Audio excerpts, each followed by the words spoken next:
Good morning, everyone. Welcome to the June 9th meeting of the Urban County Policy Board. We are currently one member short of a quorum, so if we get to item number 3 and 4, which require action, we will delay that and hopefully. Oh, the quorum just walked into the door, so we are good to go.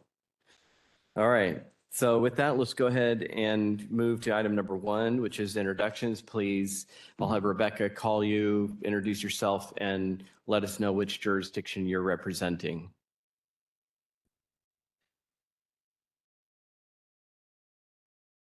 Good morning. We'll start with Mayor Matt Cole. Yeah, good morning, everybody. Mayor Matt Cole from City of Ridgefield. Your mic is not working. Oh, Can One you, second. Noreen, can you look and see if it's our speakers from the system? I can hear. Because the. Yeah, can you hear me microphone fine, is Matt? recording. It may be our volume in the studio here, so just a moment. sure.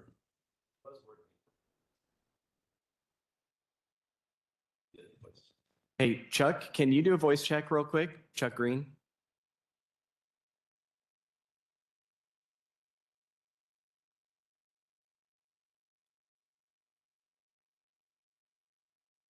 Chuck's. It show his mic down active too. Yeah. Tracy, can you do a mic check for us? Yes, Okay. Can we you hear me? cannot hear you. Hold on, just keep going. yeah. Oh, we can hear you now. Everything is good. It was on our end. Thank you so very much. You Okay, should have been Mayor able Cole, to hear go me ahead and try without hearing again. it through the microphone.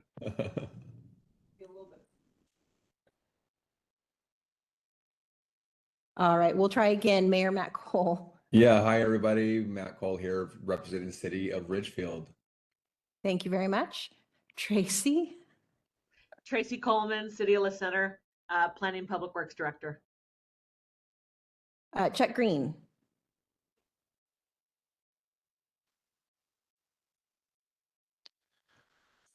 He just said- indicated in the chat some issues with Yeah. audio. Oh, yeah, okay. he's- We will, thank you very much. We'll go to Joe Walsh. Yeah, good morning, Joe Walsh, City of Washougal. I'm the Director of Community Services and Strategy. Fantastic. In the room, we have Councillor Ferrer. Victoria Ferrer, City of Battleground.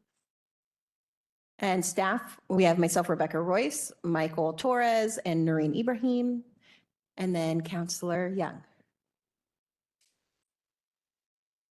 Great. Okay, let's go ahead and move forward at this time to public comments. Please limit your comments to 3 minutes each. Is there anybody, there's nobody here in the hearing room. Is there anybody online that would like to make a public comment?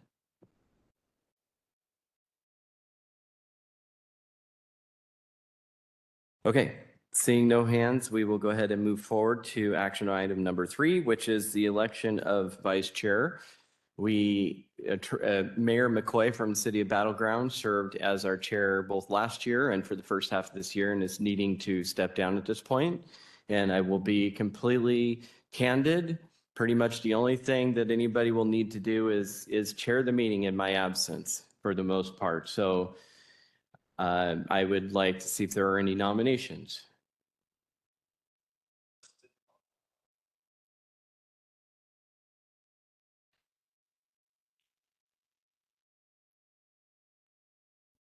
Mayor Cole, you're muted.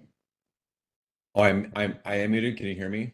Now we can hear you. Thank you. Oh, okay. Yeah, doesn't look like there's any nominations. I don't know if it's appropriate to nominate yourself, but I would gladly step up to the role.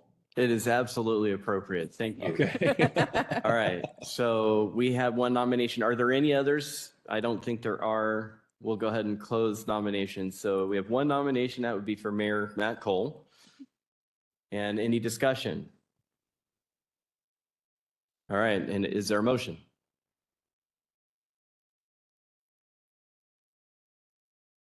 I'll go ahead and move that we elect Mayor Matt Cole to serve the remainder of the year as vice chair.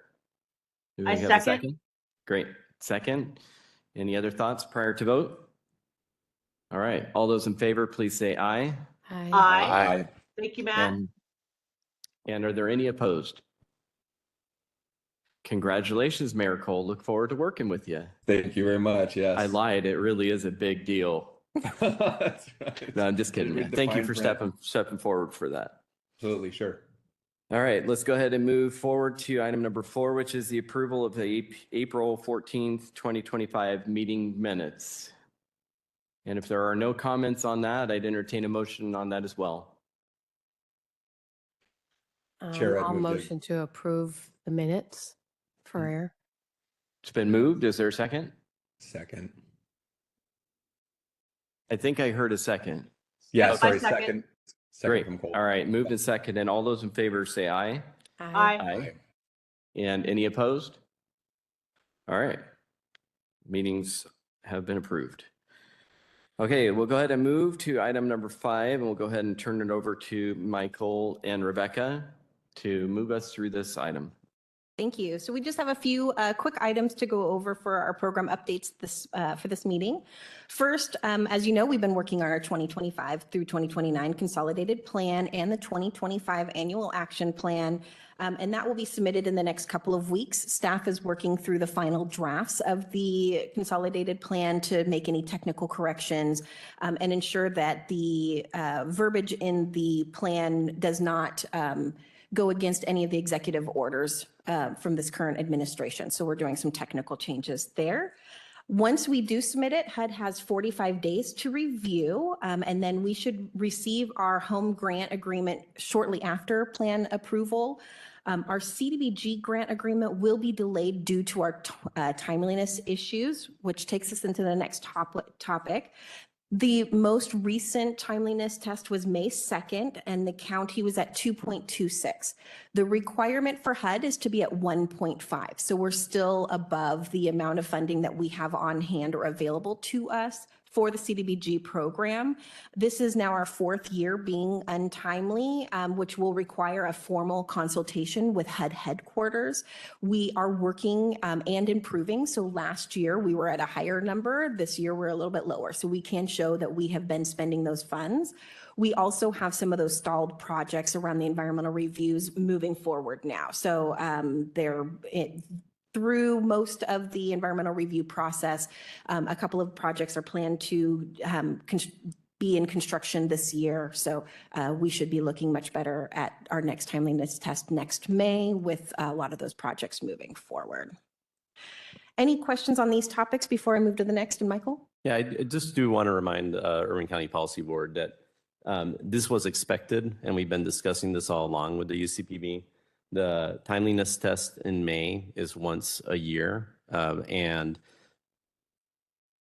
this is pretty characteristic across the nation with jurisdictions in terms of what to expect in terms of formal consultation. We're really not sure how long it will take to get a formal consultation set up. That will happen, that will involve the headquarters. And part of the reasons we're not sure is our program officer at HUD in Seattle is really not sure. This is the first time they're really working this through changes in the current administration and how they're doing things with HUD. And from what we understand with other jurisdictions in what we've heard from like NASED, National Association of Community and Economic Development, is there have been jurisdictions that have had a very, very quick timeliness check.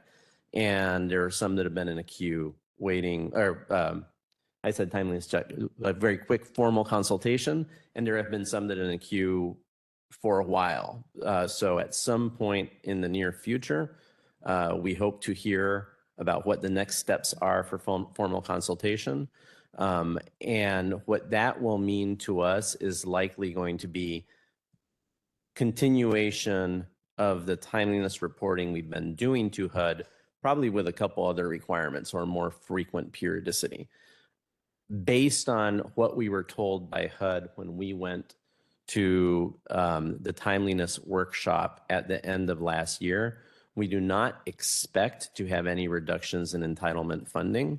We were explicitly told we would not have any, that, you know, they were actually pretty happy with the progress we've been making and the steps we're taking. And having said that, I do not know what to expect with the current administration. So just that's really all we know right now.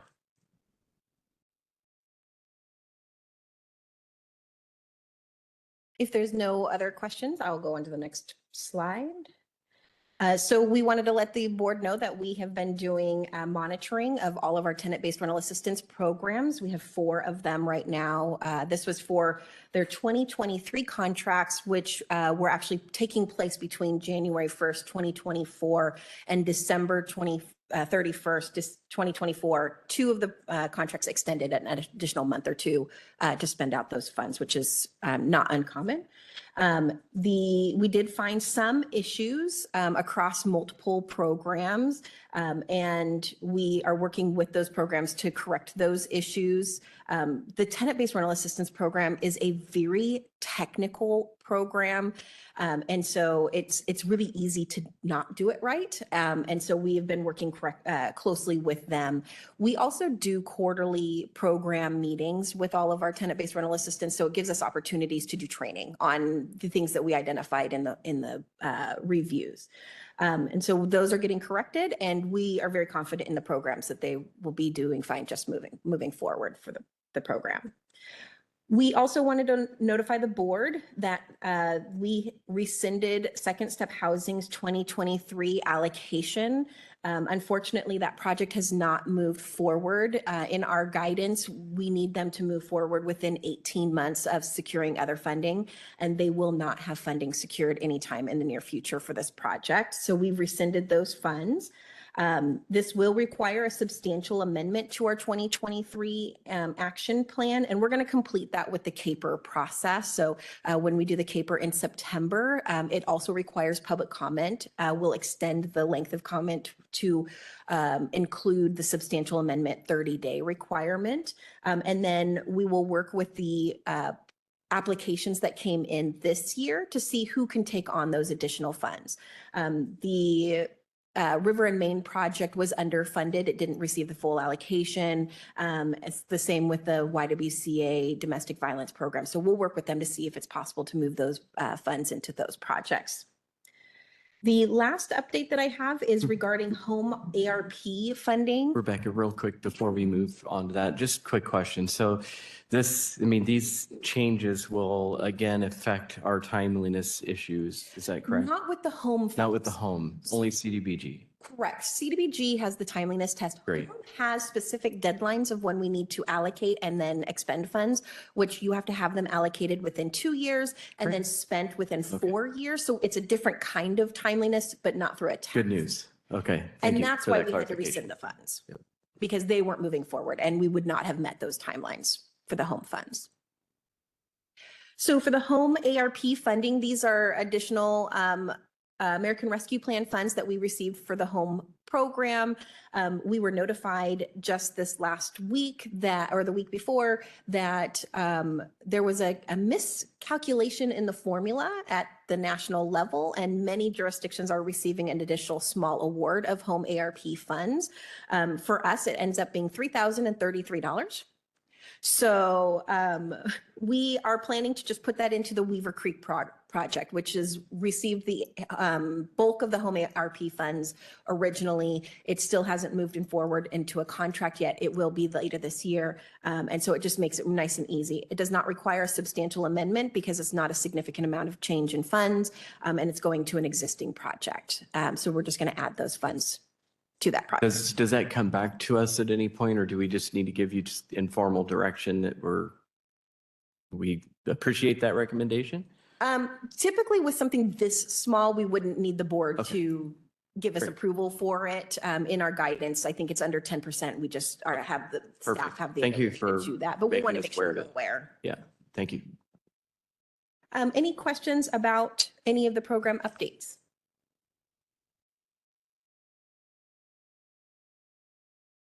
Okay, that's all I have for that section.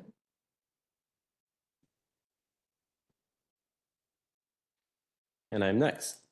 So we're going to talk about last year, the Urban County Policy Board asked staff to look into cost effectiveness value of rental assistance versus homeownership programs versus home construction.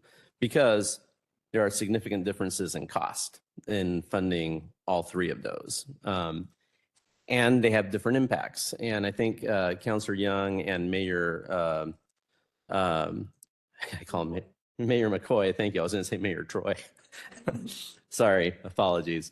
Mayor McCoy and Councillor Young specifically, I think Councillor Young, if I remember correctly, was asking, hey, we have homeless crisis, rental assistance. There are many people in need of rental assistance. Why wouldn't we put in as much money as possible into rental assistance? I think Mayor McCoy, if I remember correctly, was wondering, hey, the home ownership programs, they're high cost. Are they low impact? How does it compare? And oh, by the way, in housing construction, that's a lot of dollars per door to produce housing. So, how as the Urban County Policy Board do we balance those and make decisions accordingly? So we've done the research. That's what this discussion is for. We're just providing information. I just want to make clear that as staff,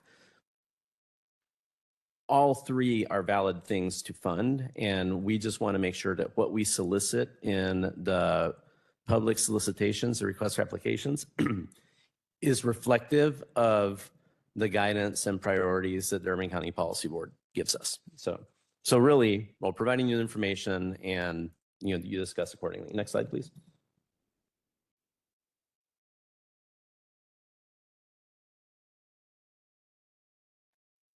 We're getting there. Okay, so in this wasn't just like big thoughts by staff. We actually, as we would, we did research on sources. I can send links upon request. It would be too many slides, but we looked at all the information from all these organizations about housing crisis, components of housing crisis, evaluations of rental assistance, evaluation of home construction, and home ownership programs in terms of effectiveness and how it fits into broader issues around homelessness, housing affordability, and availability of housing in communities. So, these are the sources where we've gotten information from. Next slide, please. And you've seen this slide before when we were talking about the consolidated plan presented by Eco Northwest. But not new information for you, but we are in a housing affordability crisis, and that applies to renters. So I'm going to talk about the difficulty of rent, the difficulty of entering the ownership market, and the need for more stock. So this slide, we're talking about rent costs. So if I'm a renter, as you can tell, the cost of rent has been outpacing income significantly. Next slide, please. Real quick, Yeah, go ahead. I always like to clarify this. Correct. Thank you. I know. Go for it. Is this the HUD's version, or is this relative to Clark County's median income? So this is specific. So this information is Clark County specific, but it's HUD's area median income, which is why Councillor Young is very appropriately pointing this out, is the metropolitan service area of Portland, which includes Vancouver, Portland, and its surrounding areas. So the area median income is actually a little bit inflated as if we were only looking at Clark County and the Vancouver area. So what that tells you is the gap is actually larger. If you are a renter in Vancouver, your rent has outstripped it more than what this chart is actually showing. Yeah, I would also be curious too, the growth of 63.1%. So the rent's gone up 77.3, income has gone up 63.1, but that may not be accurate for Clark County. That's the entirety of the area that's in HUD's. These numbers are accurate to the geographic area of Clark County, but the area median income that's being put on those is higher. Right. Okay. But I'd still like comparison though, like you know what I'm saying? The pool of the area that HUD uses to define has gone up 63.1%, but I'm curious what Clark County specifically, their growth has been in that period. Okay. And I can look into how they evaluated that. I'm not sure. Yeah. So, Thank you. thank you. Next slide. So that's rent. And, and this, even though I'm talking about renter households, I'm really, what this slide is talking to is the availability of physical housing to meet the needs of people in different income levels. And, what you can see is that there are more renters than there is housing that's available for people below making, $35,000 a year or below.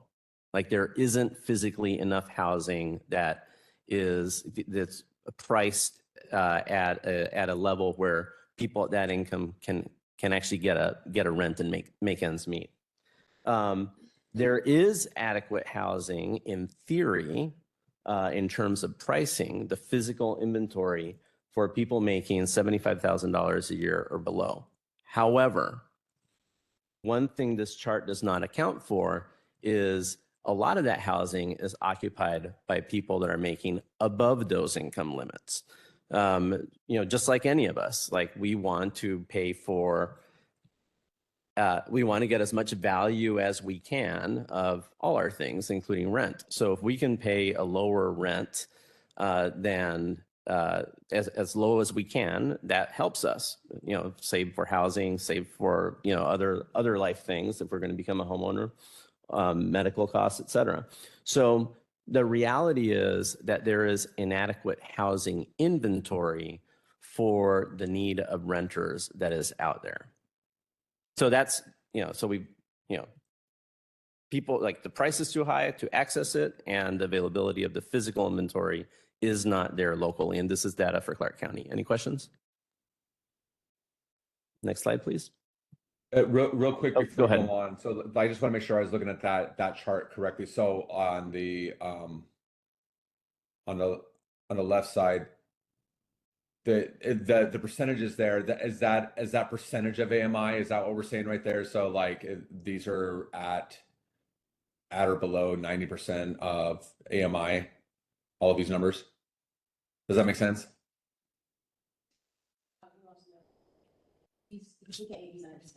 Yeah.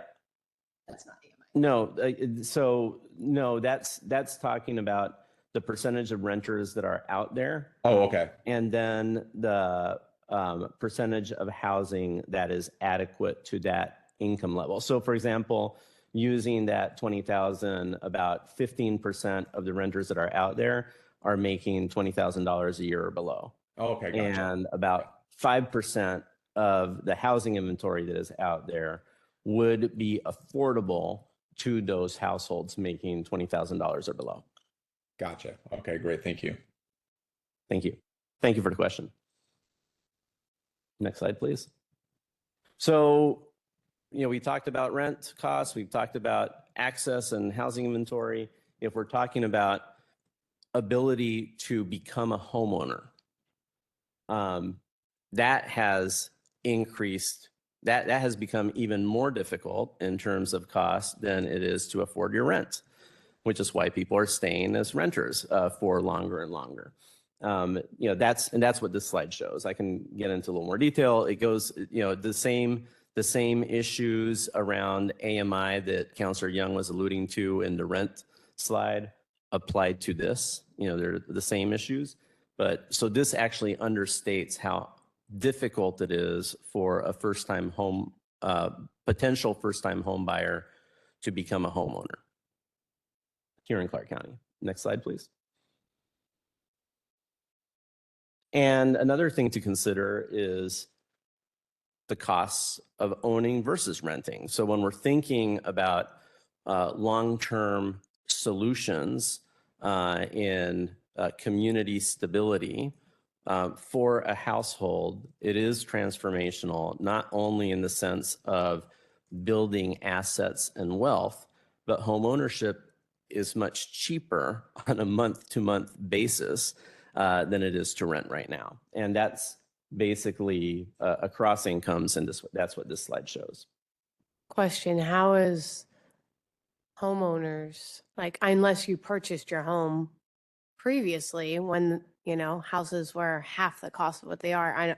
Can you help me make sense on how owning a home is cheaper than doing a renter? On a month to month cost, well, on average, people's mortgages and monthly costs related to housing for homeowners is the mortgage is much lower than the rent. And it's, you're just able, if you're at a set income level, odds are you are paying less on a monthly basis for your housing if you are an owner, even with a mortgage, than if you are a renter. Because I was just having this conversation the other day about when you rent, you're looking in our neck of the woods, which I don't think we're, any better off than anybody else. I think we're all in the same boat, which is you're looking at renting for, we'll say, an average $2,400. That's probably a little high average, depending on the bedroom size, right? Your studio might be 2,100, going to a 3-bedroom, 2,600, as high as 2,600. So, and then when you look at owning a house, the mortgage would be above like $3,000. Now, my place, because I bought it, 10 years ago, I'm paying $1,600. And I'm like, but is that fair? Because if somebody moves into our area now, it's not going to be $1,600 right now. It's going to be probably about more like $3,200 So I'm just. Well, so I think, and this may change, and this data is from 2019. So, like that, things may change with interest rates and mortgages and stuff. And also remember, you have to factor in the tax benefits of a home ownership, which reduce the cost, right? Okay, sorry, we're talking about HUD ownership, like getting aid or. No, we're talking, We're just- we're talking about deductions in the taxes that you're paying as a homeowner off the interest of your mortgage. Okay. Reduce your cost of home ownership. So like renters don't get access to that at all. I'm an owner and I don't have access to that either. Look at it. You should. I'm going to have Yeah. to talk to you later. How do I use that? I would assume too that this must take a snapshot after a certain period of housing. So like housing over 5 years or housing over 10 years or something like that, how much rent is versus mortgage. Because that mortgage usually when you first buy that house is higher than any rent. But as time goes on, that rent eventually comes up and then Correct. passes. So it must be a time. And this is looking at the costs. This is a snapshot in time from the U.S. Census 2019, but that is correct. So what they're doing is they're not looking at a snapshot in time for an individual homeowner. They're looking at the big picture. If you're a homeowner, how much are you paying for in your housing costs? So all the homeowners in Clark County, like projected, based on a control group that they're doing with the ACS, compared to all the renters. And on average, being a homeowner is cheaper. So you're right. You're right. Like, your initial costs are going to be higher, but who's becoming that initial cost is going to be higher for a smaller group of homeowners in the community than homeowners as a whole. Thank you for clarifying that it's not a snapshot. It's a I period. think it illustrates a good point though, and that is that financial stability and financial well-being, you're better off when you own versus renting in the long term. Absolutely. Besides just the wealth building of the asset. Thank you. So big picture kind of findings of all that data we just discussed is, so housing affordability. So we are in a housing affordability crisis. Like that's very, very well established. And we're not the only community with it, but it is multifaceted. There is the issue of incomes not keeping up with rent. There is the issue of inadequate inventory in communities. And there is the issue of first-time home ownership is a lot harder, which means that those potential first-time homeowners are also stuck renting, which has a cascading effect because that exacerbates the shortage of rental units and it drives up costs as a whole. Like to also add, it used to be that you could purchase a house you know, the first time you get your small one and then you build up and then you sell it to get the second one. That seems impossible to even get to that second level this day and age too. Yeah. Yep. Next slide, please.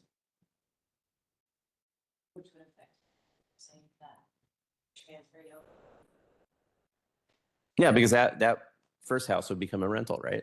Yeah. So in terms of rent assistance, there are good reasons to provide rental assistance support. It expands access to the existing housing stock. It improves immediate and short-term stability for rental households, like they're having, financial crisis, making costs meet every month. This helps with that. It doesn't solve that. We have data on that.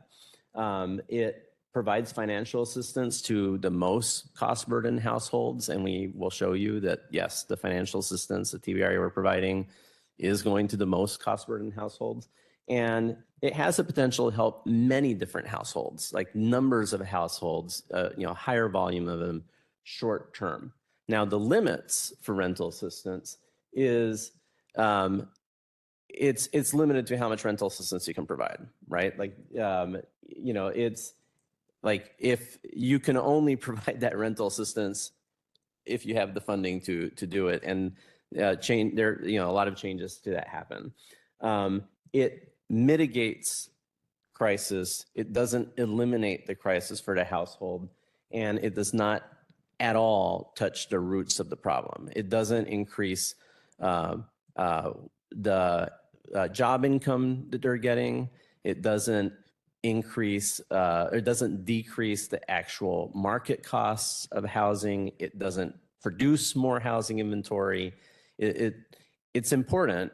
It is a Band-Aid. And when I'm saying it's a Band-Aid, I'm not saying that to dismiss its use and its importance. There are many, many good reasons to do it, but that's what it is. You are mitigating existing crisis. Next slide, please.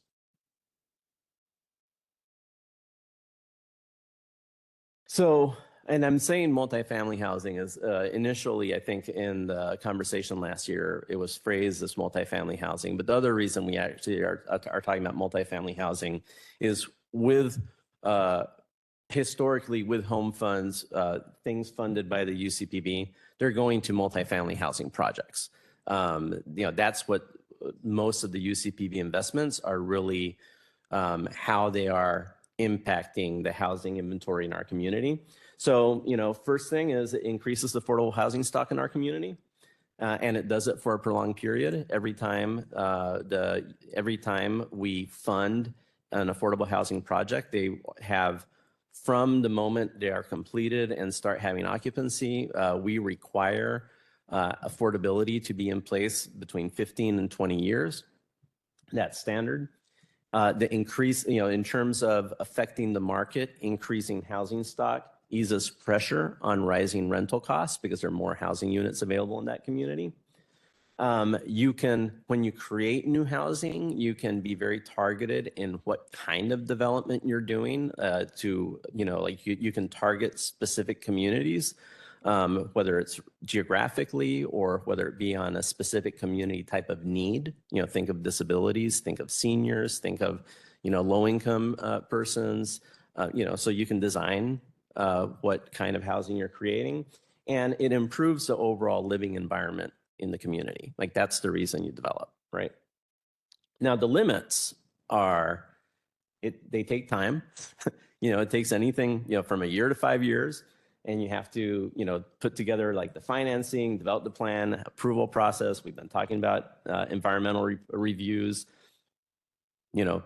for as long as UCPB members have been here, and timelines, construction, and it's expensive, especially public, construction of new development with public funds is expensive just based on requirements.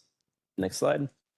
But it does address some of the roots, So in terms of home ownership, so when we do home ownership, at least in our community, we have been using a land trust model. And the affordability of housing that is added to a land trust model is permanent, meaning I'm saying permanent here, but it's like by contract, like 90 plus years. The positive impacts to participating household, they are immediate and they are long-term. So they do get a reduced monthly cost burden when compared to renters. They do get long-term asset building. They do, data shows they have increased economic and social stability. And in fact, when we've asked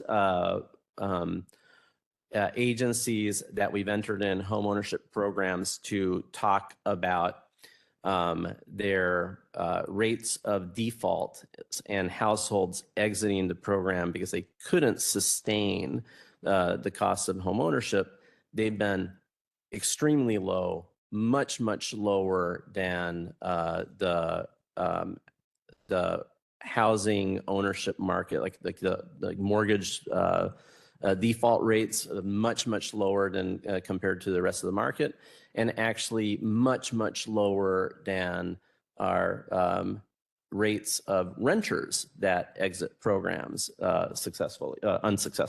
Do we know how they've been able to achieve that? Has it just been, like having case manager that's working with them, or how have they been able to do that? There has to have been some sort of outside influence to have.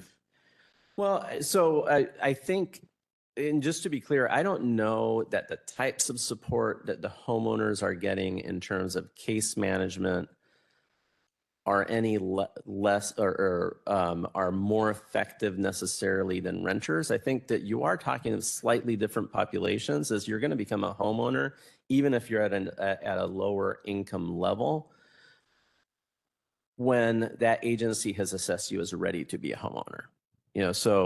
So there's an element of housing ownership readiness, and there's the assistance in closing that gap. And you do get additional kind of more in case management, I'd almost say coaching and mentoring support in especially the early stages of homeownership than I did when I became a homeowner, for the first time, So- on one of these programs. You want to talk about it? Yeah, so our homeownership programs are required to have pre-homeownership counseling. So they go through a lot of the different things to be able to get approved to go through the program. And they often get post-purchase counseling, so they'll help them if there's any crisis. The other thing to keep in mind is that they now have equity at their hands, right? They can refinance if they need to and that would cover any crises that happen, whereas renters typically do not have any access to cash if they have some sort of financial crisis. But all of the programs do require and then most of them provide post-purchase counseling to help make sure that the household stays stable in their homeownership. I've always wondered why, like, banks, and it's probably because they offload their mortgages faster than they get them, but why they don't offer some sort of like a discount in points at the time that they close on their home for some sort of programs like that, if they have good outcomes like that. I would imagine it's that short-sightedness that they know that they're going to sell that mortgage soon, and so the investment isn't worth it. Sad. So the other thing to bear in mind is that each house that enters the land trust models that we have been using is expected to serve about 3 households for the lifetime of that house. So even though, we think of like that initial assistance has only benefited 1 household, that's in that moment, but that permanently affordable house stays on well after that household has left. And now you have a house that is permanently affordable, available in the housing market to whether it's for ownership or rent, usually for home ownership, continued home ownership, to be accessible to another low income household. And at least the home ownership programs we're talking about always will benefit low income households. Just before we move on to, I know we have a lot of information. I'm sorry we're slowing it down, but I would be curious also, like the model. So the land trust model, really the property is the element of affordability. Whereas like with the county's program that we set up using ARPA funds, that one is a fund essentially. So it funds a property, but when that person moves on, sells or refinances, the funds go back in and can be used again for another family. I'd be interested in seeing kind of a comparison of those two models. Yeah, so the county's program is basically buying down the cost of the initial investment into the program, and it is a loan, so they do pay it back. Whereas the land trust model is, because the property is owned by the nonprofit developer, Proud Ground and Evergreen Habitat are our two primary that we have here. Right now. That reduces the cost of the property in general perpetually, because Proud Ground invests in the purchase of the land, and then the home buyer is purchasing the buildings on the land. So the cost of the housing goes down, and then we are investing in funds into the program, which helps buy down significantly the cost of the house. So the land trust model kind of works in two layers. One, it's taking an average $550,000 house and making it a smaller cost, because Proud Ground is investing into it and owning the land. And then we are buying down that cost through the down payment assistance for that, and then perpetually over time. I have a question. Sorry, am I able to ask a question right now? Yeah, go ahead. Oh, and my apologies to the board for being late. I had it in my brain that we started at 10, so literally was getting in the car to drive and realized, better get back in the office. Do we, and I'm new to this board, so looking forward to just meeting everyone and being part of the conversations. Can you tell me, do we already have land trust models in place? Is that what you're saying? Or this is something you're proposing? We currently, or we have had, and we continue to have a land trust model in place with Proud Ground. They are a 501c3 nonprofit that operate both on the Portland side of the river and in Clark County, Okay. and also with Evergreen Habitat for Humanity. Okay. Thank you for the clarification. Absolutely. Mayor Cole, did you have a comment? Yeah, it's just a couple of questions. I'm always really curious about the land trust model because I've read quite a bit about it. And as far as how we do it here, like, so when we do these types of things, does it number one, does it get the cost of housing below the median housing cost? Because again, the assumption is they're not paying for the land, they're paying for the housing structure itself, the dwelling unit itself, right? So how much below or at or below does it get the median cost of housing for a potential homeowner? Well, that's a hard question for me to answer. Do you have an answer off the top of your head? Well, so it does help lower the cost of the overall property, but the motivating factor of how much a household can afford is they still have to get a private mortgage Correct. to be able to cover the rest of the cost. So it really is dependent on what can they afford, and then how much investment is there by programs like ours to help lower down the initial payment. So it's hard to say what it's lowering it, if it's lowering it below the average cost. The households that are eligible for the program are between 60 and 80% of area median income. So you can imagine that they're not going to be able to qualify for a very high mortgage on their own to cover the costs that are not covered. I would say the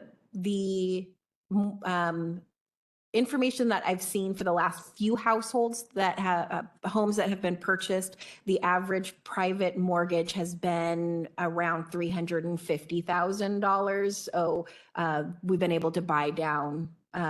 We've invested roughly $75,000 per household. There's also some other federal funds that the nonprofit organization uses to help also buy down some additional costs there.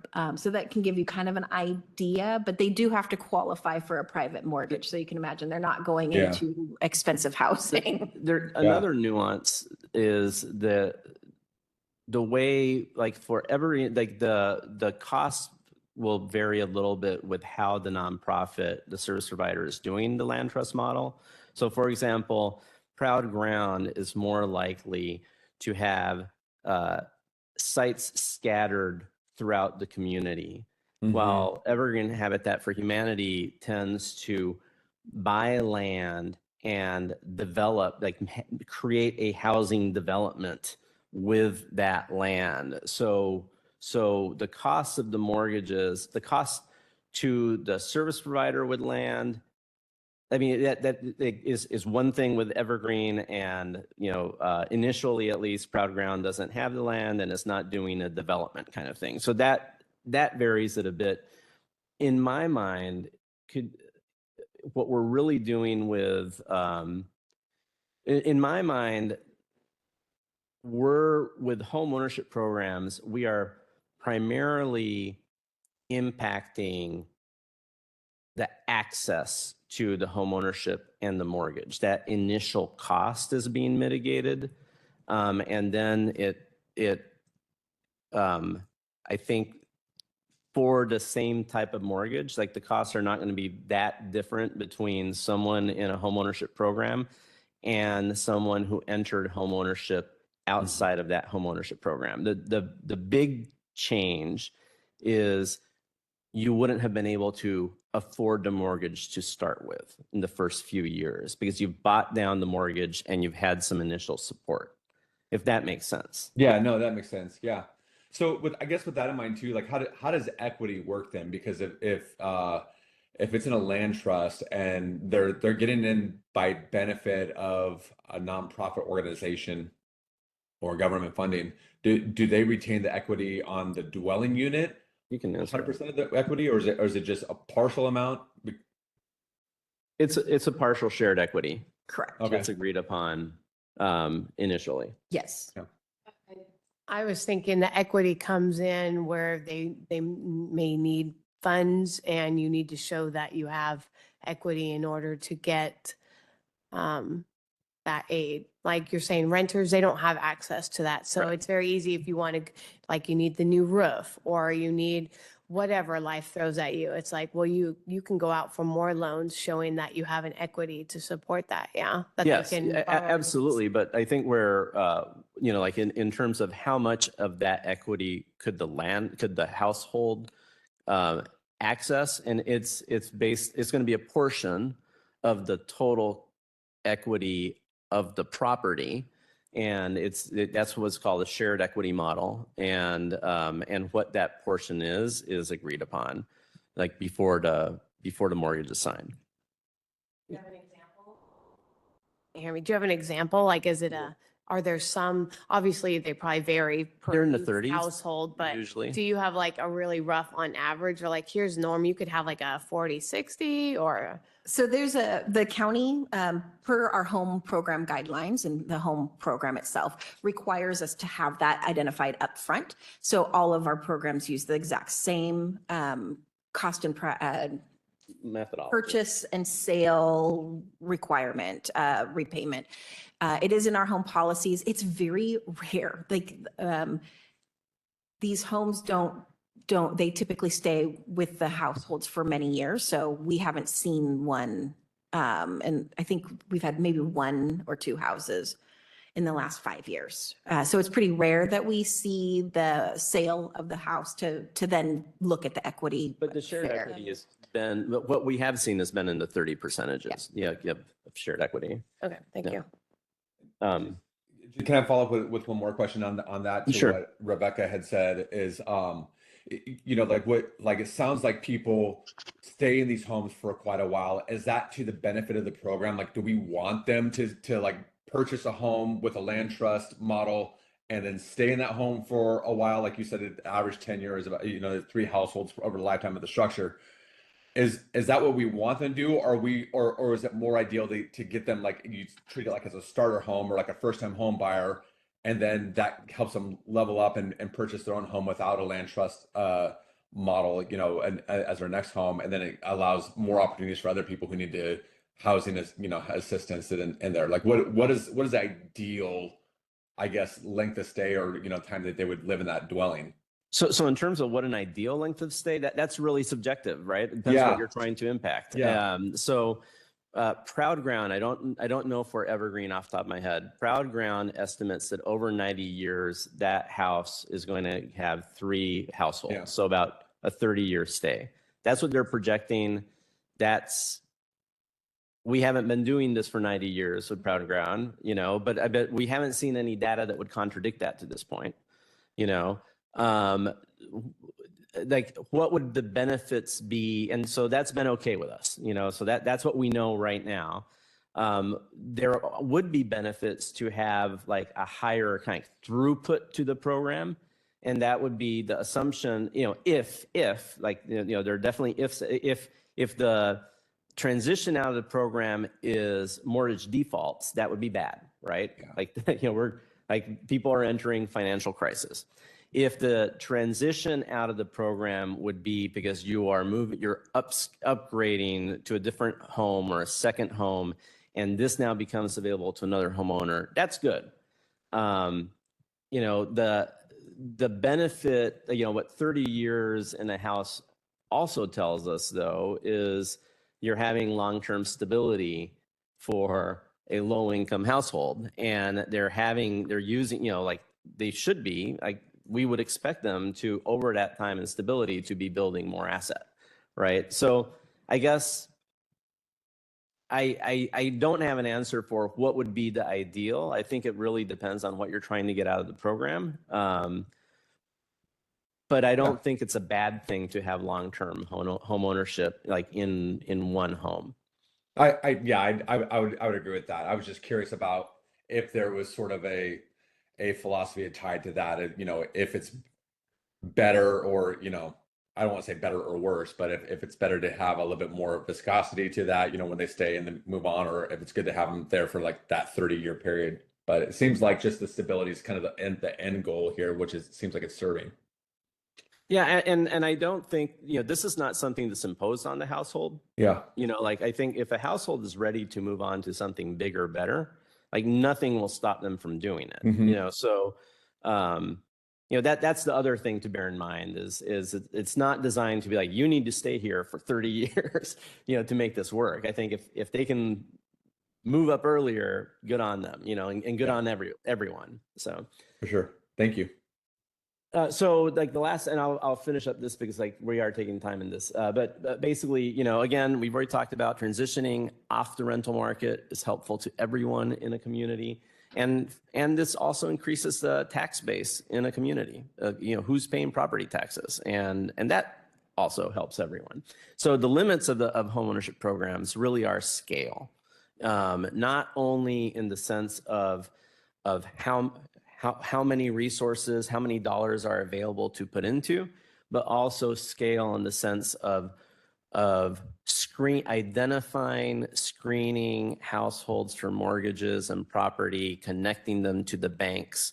Facilitating that takes time and it's intensive. So it is difficult to have a very large scale homeownership program. So, you know, with Proud Ground, traditionally they try to do about 3 households a year with the funding that we've provided, you know, and that's what we've been seeing on the most part. They've fallen behind a couple of years and they've done well other years, but that's roughly what we're seeing. Next slide, please. So that's big picture. And this is, you know, 2 very short slides on TBRA, the tenant-based rental systems. We're just providing a little bit additional data in terms of demographics and AMI based on questions Urban County Policy Board has asked in the past. But basically, you know, big thing in this slide that I'd like you to pay attention to is the lower left corner, the household income. Chair Young had asked the other day, or a couple meetings ago, like, are we providing rental assistance to the lowest income households? That's the breakdown. We're not providing rental assistance to anyone really that's above 50% AMI. That's 13%. About over 80% of households receiving rental assistance are 30% of AMI or below. And that's covering a period of all of 2024. So far in 2025, we are seeing roughly similar. You know, we're seeing about, I think it's about 60 or 70% so far. That's 30%. Am I remembering that correctly from the notes? Yeah, 73.3% are under 30% area median income so far this contract period. So far. And I would expect that to increase similar to 2024, just based on the amount of time we have left in the year. Like that's the kind of thing we've traditionally seen. And next slide. And then this is just a reminder in terms of when we're talking AMI, these are the income levels for household size we're talking about. And those are the slides for just information discussion on rental assistance versus, investing in the development of multifamily housing versus homeownership. Where data is important for you as Urban County Policy Board is when we're doing these next year's request for applications. If you want to see, like, we want to spend more money on TBRA than we traditionally have, please let us know. If you're like, we think homeownership, we need to continue that, maybe we need to expand that, let us know. We want to expand, maintain, reduce how much we're doing in multifamily housing. Just those are the things for you to consider in giving us that guidance. But we don't, as staff, what we have done and will always continue to do is we've tried to have the solicitations reflect our understanding of the Urban County Policy Board's intent. Traditionally, that has been some funding for all three types of support in the community around housing and housing crisis. So that's why over the past 2-3 RFAs, in accordance with the current consolidated plan, you've seen all three of those. And anything you want to add? Nope, I'm good. Thank you.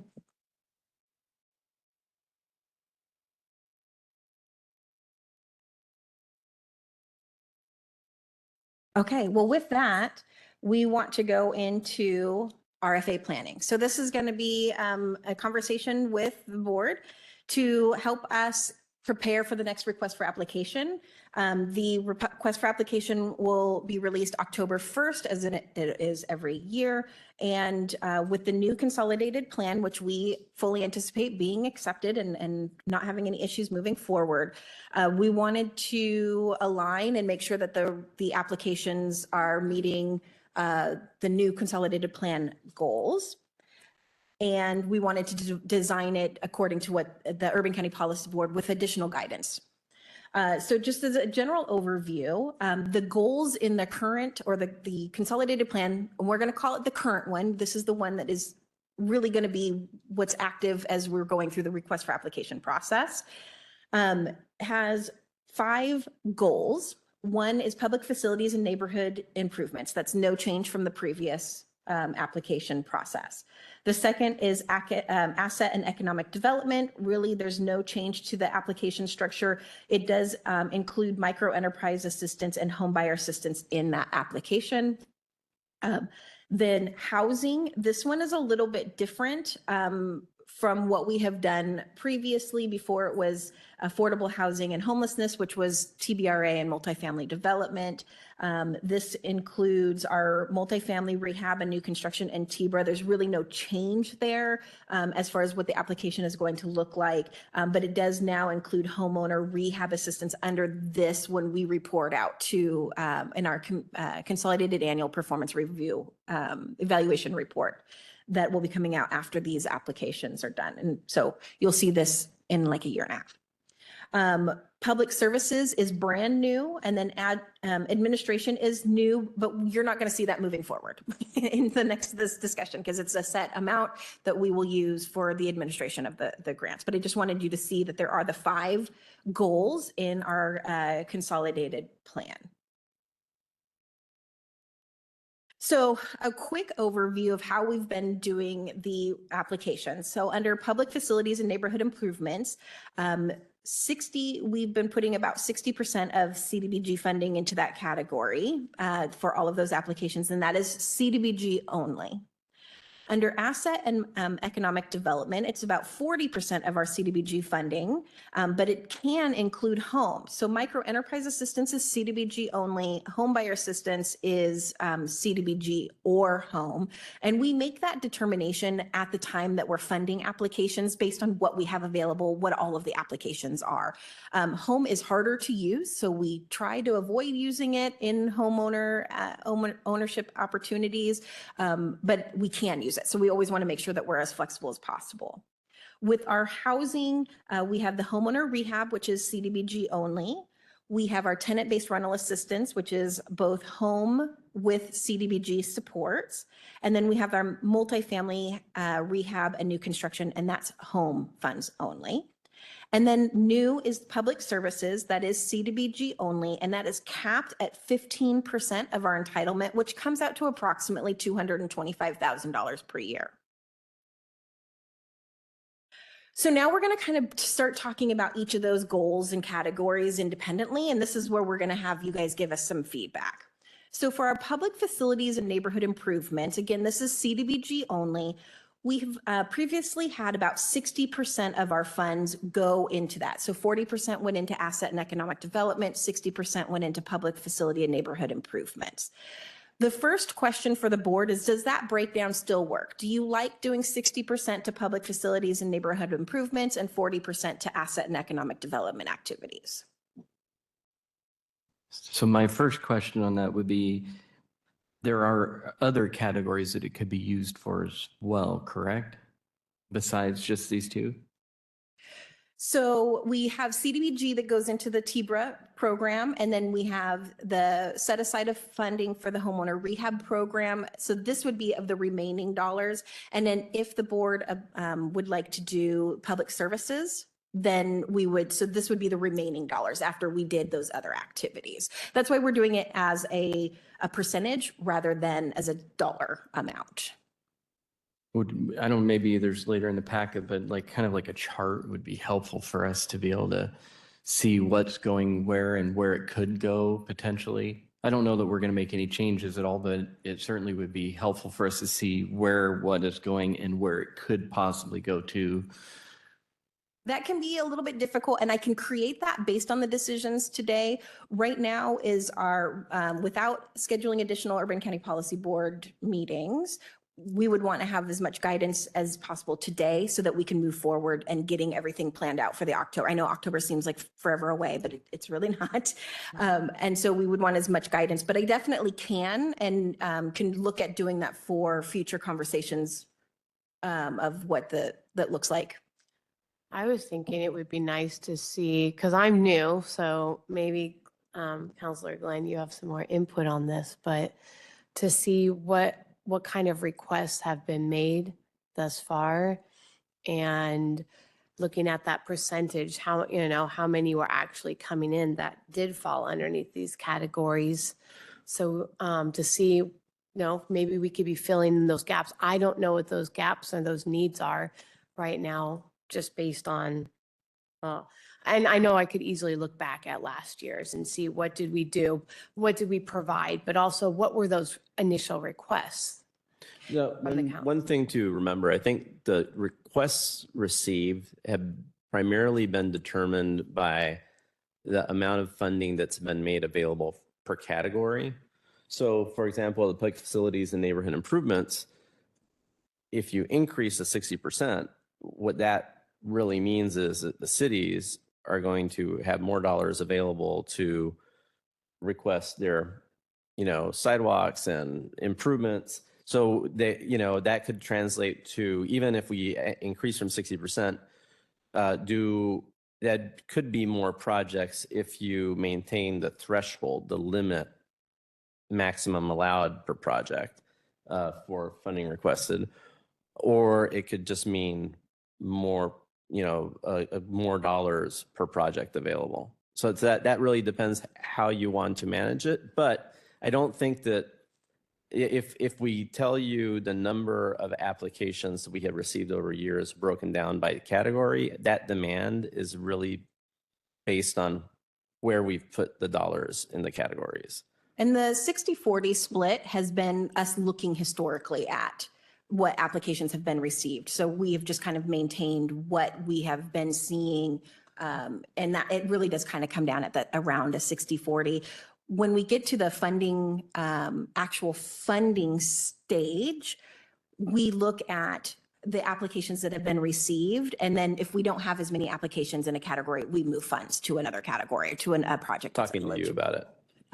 That's, recommendations from staff to the Urban County Policy Board, so we can adjust it. But we do try to look at the historical, and it's been roughly 60-40 in the past. So the first question is, does that sound good? Do we still want to go with that 60-40 split for the general CDBG funds?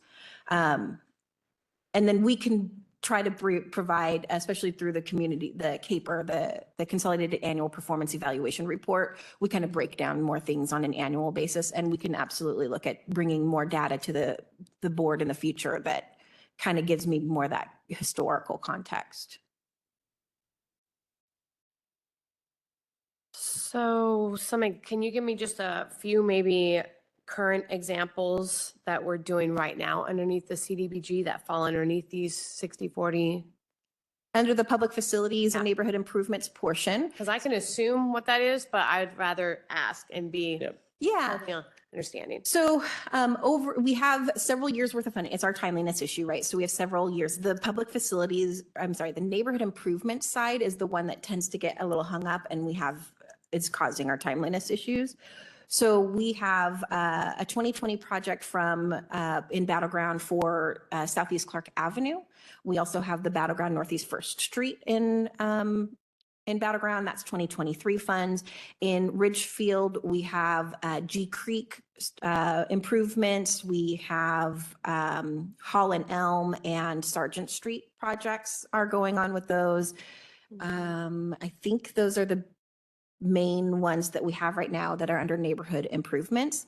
Public facilities typically go pretty quick. We have our last round of funding, so we'll have 2 projects moving forward shortly. One is the Bertha's Place shelter exterior renovations, and the Battleground building, the county owns the CMAR building out there and doing the renovations there. So those would fall under the public facilities. Oh, so Weaver Creek doesn't fall underneath that one. Correct. That's home funding under our Okay, affordable okay. housing. Thank you for clarifying. Okay. Yeah, it gets very complicated. And this is why we try to come to you and give you some ideas on how we can do things and get your guidance on that. But it is very complex when it comes down to what can be funded, where can it be funded, how much can we put into those categories. Mm-hmm. The other main question that we have for public facilities and neighborhood improvements is historically, we have had the public facilities compete with the neighborhood improvement projects. So when we look at the goal, public facilities and neighborhood improvements, there's just been one funding category. We put $600,000, $800,000 available, and then all of the projects compete against each other. So one of the things as we're talking about this, laying out the request for applications is, do you want those to compete in one bucket, or would you like to break it out so that public facilities are not competing against neighborhood improvements?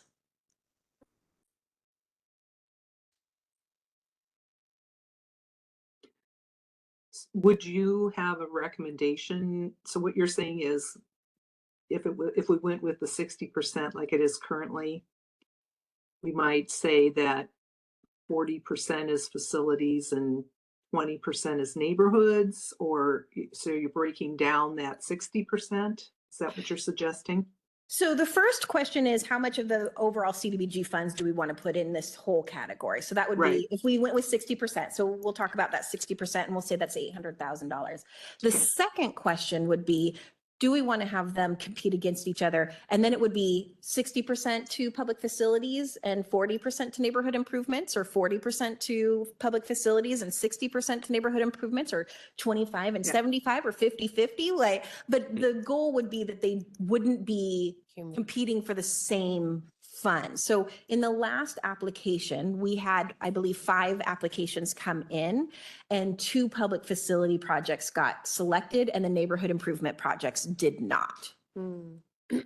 And we As- know how important the neighborhood improvement projects funding is to our small cities. So we just wanted to make sure that that's a way we should be moving forward, or do we just want to keep them competing?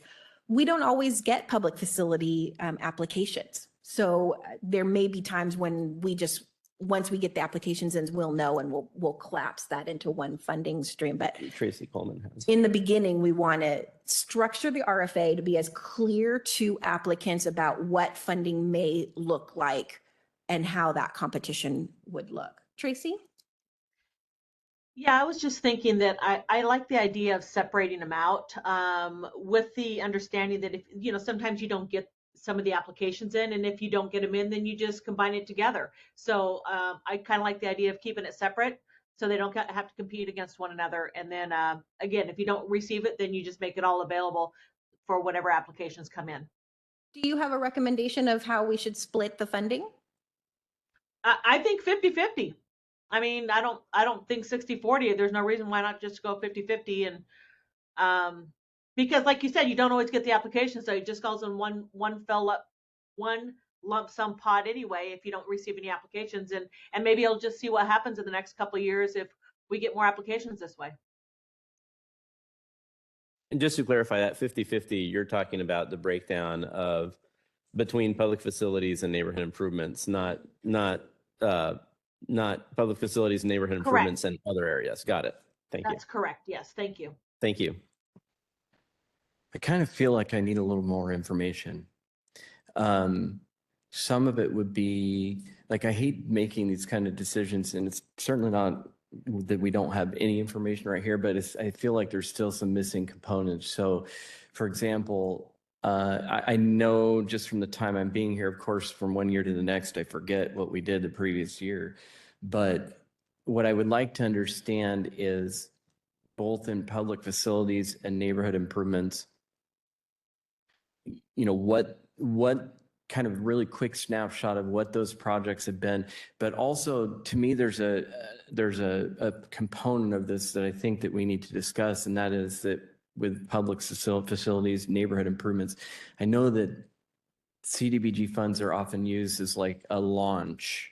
You know, they get a commitment from CDBG funds that allows them now to have a better chance at getting this grant and so forth. So I feel like there's some kind of nuances behind it that we should deliberate on a little bit more. So for public facility and neighborhood improvements, we don't so much have the catalyst of getting other grants. Typically, these programs already know what funding is going to come available. It's going to be your local city sewer, water, those transportation funds that are the small cities are already aware of. For the home program and our larger multifamily development projects, absolutely, these are usually the first in funds to be a catalyst to getting low-income housing tax credits or housing trust fund dollars and things like that. But for this one, it's typically they know and they already have the budget set aside ready to go to these projects. Okay. And Tracy, is your hand up? Has it stayed up or is it up again? Oh, got it. Nope. Sorry about that. I forgot to lower it. Thanks. No worries.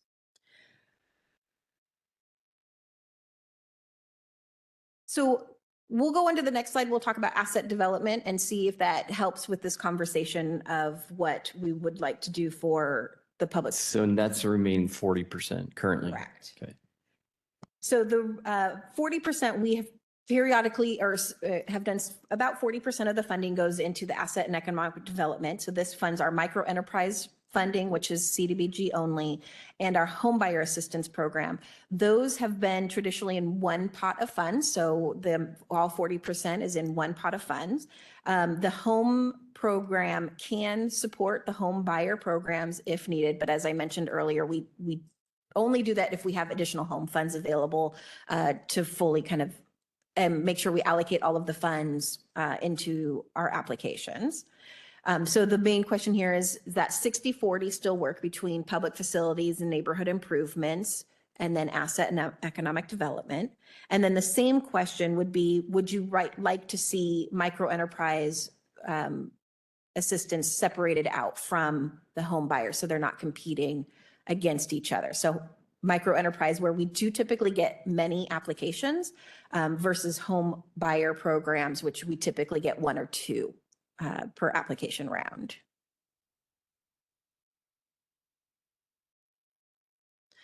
This typically looks like around $600,000 a year, which is what we typically estimate when we're doing our request for applications. So public facilities typically is closer to 800,000, and then our asset and economic development is usually around 600,000. So just as a question, Rebecca, in terms of timeliness, is there is asset and economic development usually slower, on pace? Is it like we know these dollars are going to get spent fast? Do we have a good pulse on that? Yeah, so micro enterprise is a set program year. So they go January through December of the following year, just like our tenant-based rental assistance program. So we know that they will get completed in a quick, and we know, we can estimate when all of the funds are going to be spent. And they do typically spend out all of their dollars versus neighborhood improvement projects. Some of them are ready to go and can get going like usually the spring of the following year. So we do our funding recommendations in March, and usually the next spring they're under construction as long as the environmental review goes smoothly and quickly. But the asset and economic development has a very set time frame for those funding and the spending of those dollars. And I guess home buyer would stay in this category, or are we moving it out? So the question is, it stay in this category under asset and economic development, the way our applications are already set. But if we make it a separate category. But the question is, do we want to have it as a separate category? So we would separate out micro enterprise assistance versus home buyer. And I guess one thing I would like to highlight is within asset and economic development, micro enterprise, we have a pretty good projection of the spend out, right?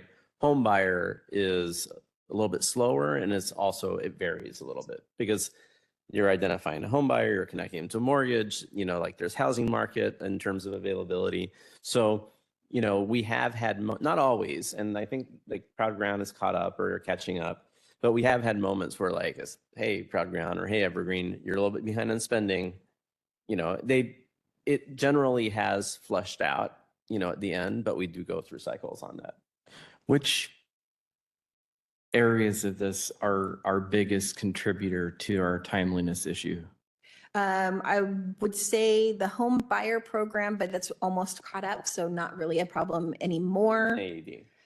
Within AED, within all of CDBG, it'll be our neighborhood improvement projects. sure. Neighborhood improvement is Yeah, the public slowest. facilities usually go pretty quickly. In fact, Okay. the last one we did in 2024, we did the funding recommendations in March, and it was purchased and the funds were spent in April, the next month. So it can go quite quickly for public facilities. The neighborhood improvements are the ones that, and that's changes to the environmental review requirements, and which takes a lot longer bringing in additional consults. Now, and having said that, just one thing to keep in mind is I think, neighborhood improvements is one of the big reasons why we have an interlocal agreement with all the cities, so that they have access to these funds to do these, public works types of things. So, yes, it is a slow, it's where we have the bigger issues around timeliness, but I also think it's a very important part of why community development block grants exist. Good point. Thank you. Yeah, thank you for bringing that and reminding us what exactly this originally started at, because sometimes I feel like we can get off course and see all of these other needs, and we only have a small amount of money to work with. What was it, 225,000 you said for the year? So that's public services specific. Our annual entitlement is roughly $1.5 million for CDBG, but that also includes our administrative dollars, and so that 1.5 million was more like 1.2 million when you take out administration. That would get split in between asset and economic development, public facility neighborhood improvements, and public services if you guys opt to go in that direction. Okay. So just a quick comment on this, and we're obviously going to come back to all these questions here, but in this particular category, I think that not separating them in my opinion, would be better because I think it gives the board a little bit more flexibility to prioritize based on what we think the needs are currently. And it also gives you the ability, if you have multiple really stellar applications, that you might prioritize that particular usage over some of the other applications. Whereas if you separated them out, you're kind of stuck. We can't fund this one. We have to fund this one down here, even though we don't feel like there's as much community benefit. That's just my initial thought. Yeah, and I will actually add a question that's not in your slides to the end that might help with that conversation, which is something we're dealing with our other requests for applications. Yeah, with the scoring minimums. So let's go on to the next category and talk about that. And we can absolutely come back to all of these. So our next category is housing. So $250,000 is set aside every year to operate the county's homeowner rehab program. And then we have the tenant-based rental assistance. So the rent assistance is funded through home dollars and the case management support is funded through CDBG. And we have a preset amount of 30% of the home request. So those amounts are kind of adjusted once we know what the applications look like. Multifamily rehab and new construction of multifamily developments is home funding only. We have been doing, as of last year, the separation was multifamily was receiving 60% of the home funding, and then the tenant-based rental assistance was receiving 40% of the available home funding. We receive about $600,000 a year for home as our entitlement, but we also have a lot of loan repayments, and that can at times significantly increase how much funding we have each year. So home is really hard to say on an average over a long time. We had two major loan repayments last year that were $400,000 or $500,000. Plus we rescinded a previous allocation of funds from one of, so we had a lot more than we normally do this last year. So home can get really fluctuating year to year. 600,000 $1 million roughly. Yeah. This is the fluctuation. So the main question here under the housing category is, with the available home funding, does the 60-40 allocation work, especially now that you've heard the conversation about multifamily development versus tenant-based rental assistance versus home ownership?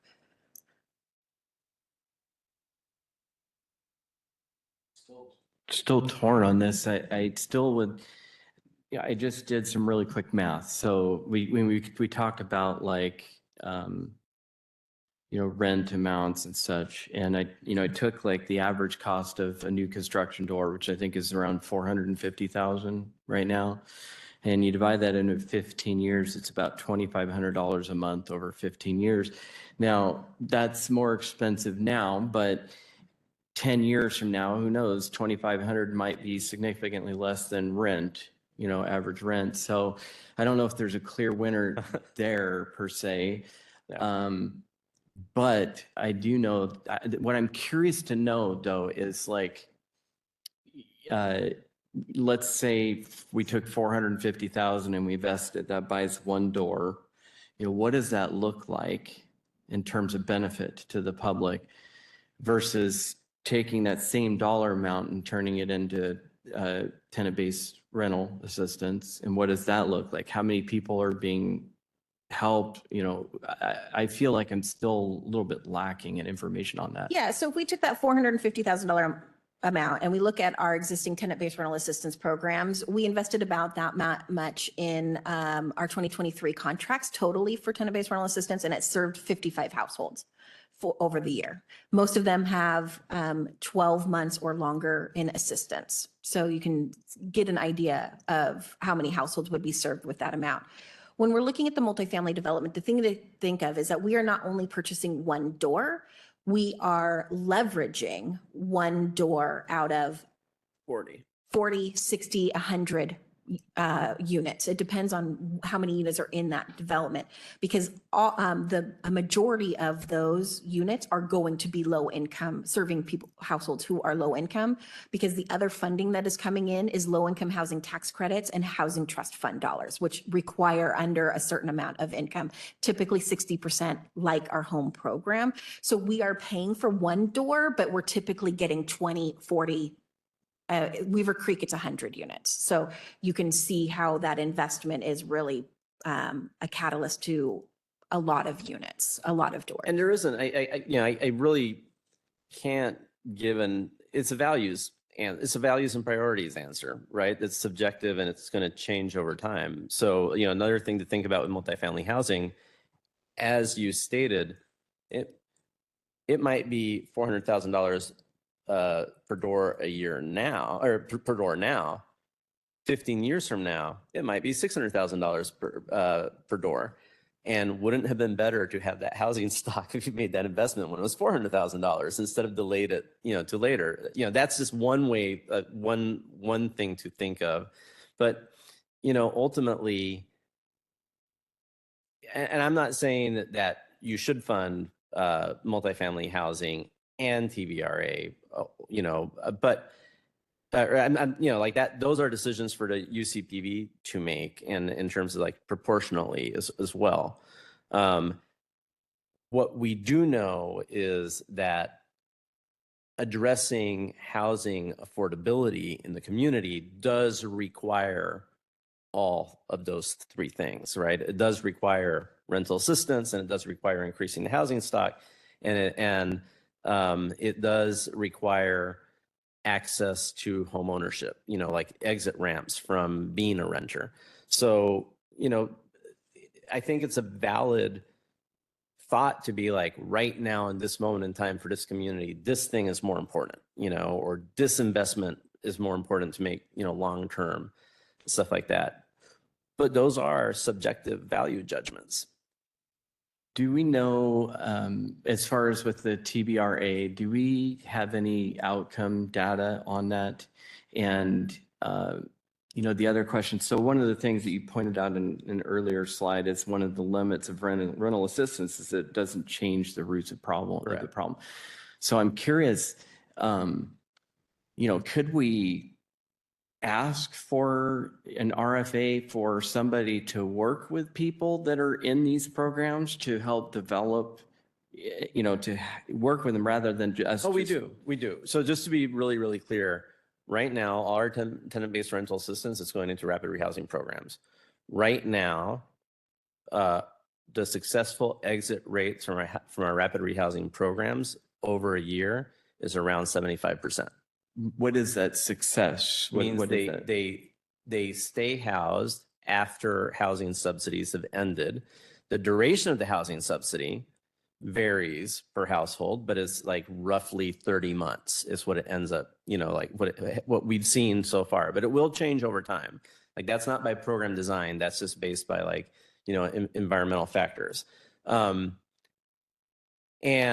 so you asked about, like, do we have a success? Oh, and with our rapid rehousing programs, we require case management and housing stability plans. So people that are receiving that rental assistance, they are receiving those check-ins. They are receiving what do we do to increase your income? What do we do to reduce your housing costs? What do we do to help you access these supports that you might need around whatever crises you have?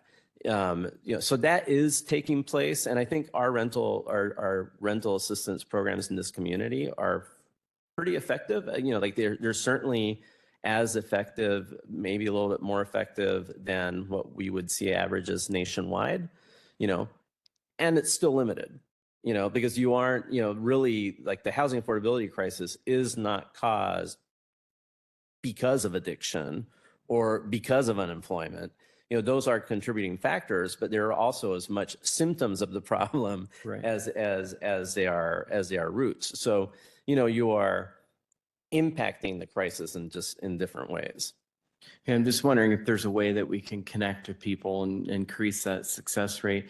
And then also, like, where is the need? I mean, is there a list that people get on and there are a lot of people that don't end up getting that assistance, or is there enough assistance for people that need it? Where are we at? We do not have enough assistance. No. So we have the coordinated entry through the Housing Solutions Center, which is operated by Council for the Homeless, and the request for rental assistance and shelter far exceeds the amount of program slots we have available in programs because we don't have enough funding in the system for rental assistance. Before we keep going on, we are at meeting time. And so I wanted to Yeah. check in, do we want to continue? Are you available to stay on this conversation and continue it? Or should we reschedule or have a July meeting, which we don't typically do because many people are on vacation for the summer break? I prefer to stay on if we can. I mean, I'm fine. I can stay on. I don't know what other people's meetings and schedules are like. I do feel like this is a big conversation that almost might be, I feel like I might be more aligned with you that this is something it's hard to wrap your head around all of this stuff and be like, I want to tell you which way to go. And it doesn't even give me a minute to just soak everything in and ask every question that I still may have to feel comfortable with giving you that decision. The other option is there's one question that we definitely need to talk about, which is around public services, because that is brand new. The other thing is we can kind of do status quo and set up the request for application as we have been doing. So those 60-40 splits between the categories, and do that for this next year and continue doing a more in-depth dive into a lot of these questions that you're having throughout this next year and in preparation for the request for application after that. I don't really want to delay it another year. So if we can figure out how to get this done before we send out the RFA, I think that would be the best. But back to those in virtual land, I could stay longer. How's everybody else? I Anybody can need stay a break? longer. I mean, Mayor I'm Cole, fine you to stay said longer. Yes. you can stay longer. Any other Yes. input? Mayor Cole here. I unfortunately have to jump to another meeting. I do think this is a very important discussion. This is a very interesting topic. However, I support whatever the board wants to do. If you guys want to continue having it, I do have to leave, but I'd also support, continued discussion at a later time as well. So either way, whatever's best in the best interest of the board, I'm fine with. Sounds like a majority are able to stay on to continue the conversation. Yeah. Is there anybody besides Mayor Cole that can't stay on? Let's ask that. Okay. Okay. Sounds good. Thank you all. All right. I'm sorry to have you not here as part of the conversation. That's okay. That's okay. I'll catch up on the discussion later. So Okay. but thank you anyway. Okay. Talk to you soon. Bye. Great. Thank you. Question, what are the other, because again, I want us to focus on the needs, where are the gaps? And so it would be, I would like to know how many organizations are out there providing the same service? That would help me kind of figure out, well, if there's more assistance and aid for, this kind of funding versus this, then I'd be like, well, let's tackle this one then, more so. So I can, I can look up the list of all the service providers that we have providing services. That we don't have duplication. Generally speaking, we have more demand than we have providers available. So there isn't a duplication, a need, so we're not really having duplication in that way. Like if we want to bring in more providers in the community, if anything. And most of the providers that we have are actually serving different populations. So we also don't have duplication in that way. So I think that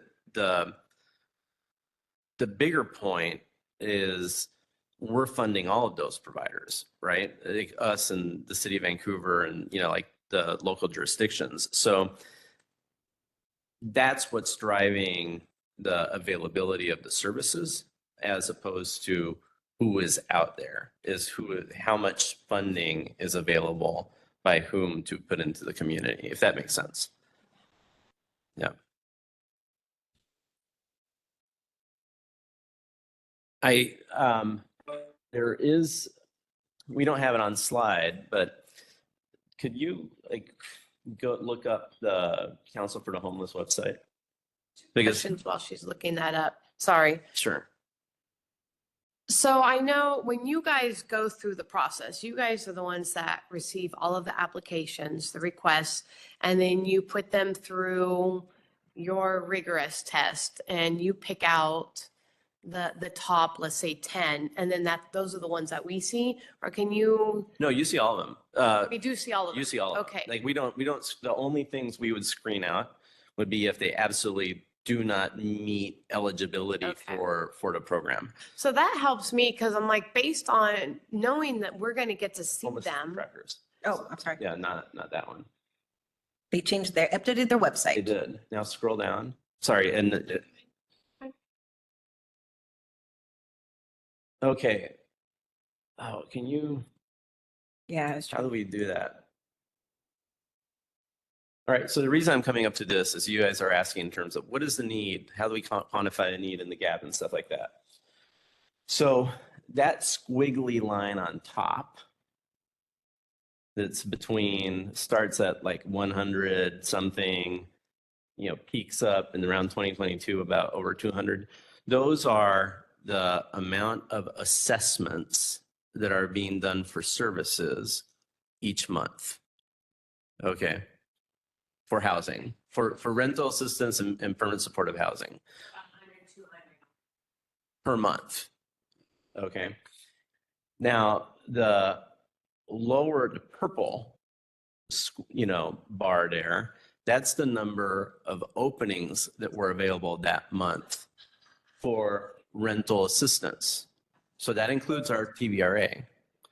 And the teal is the amount of entries that were available into permanent supportive housing.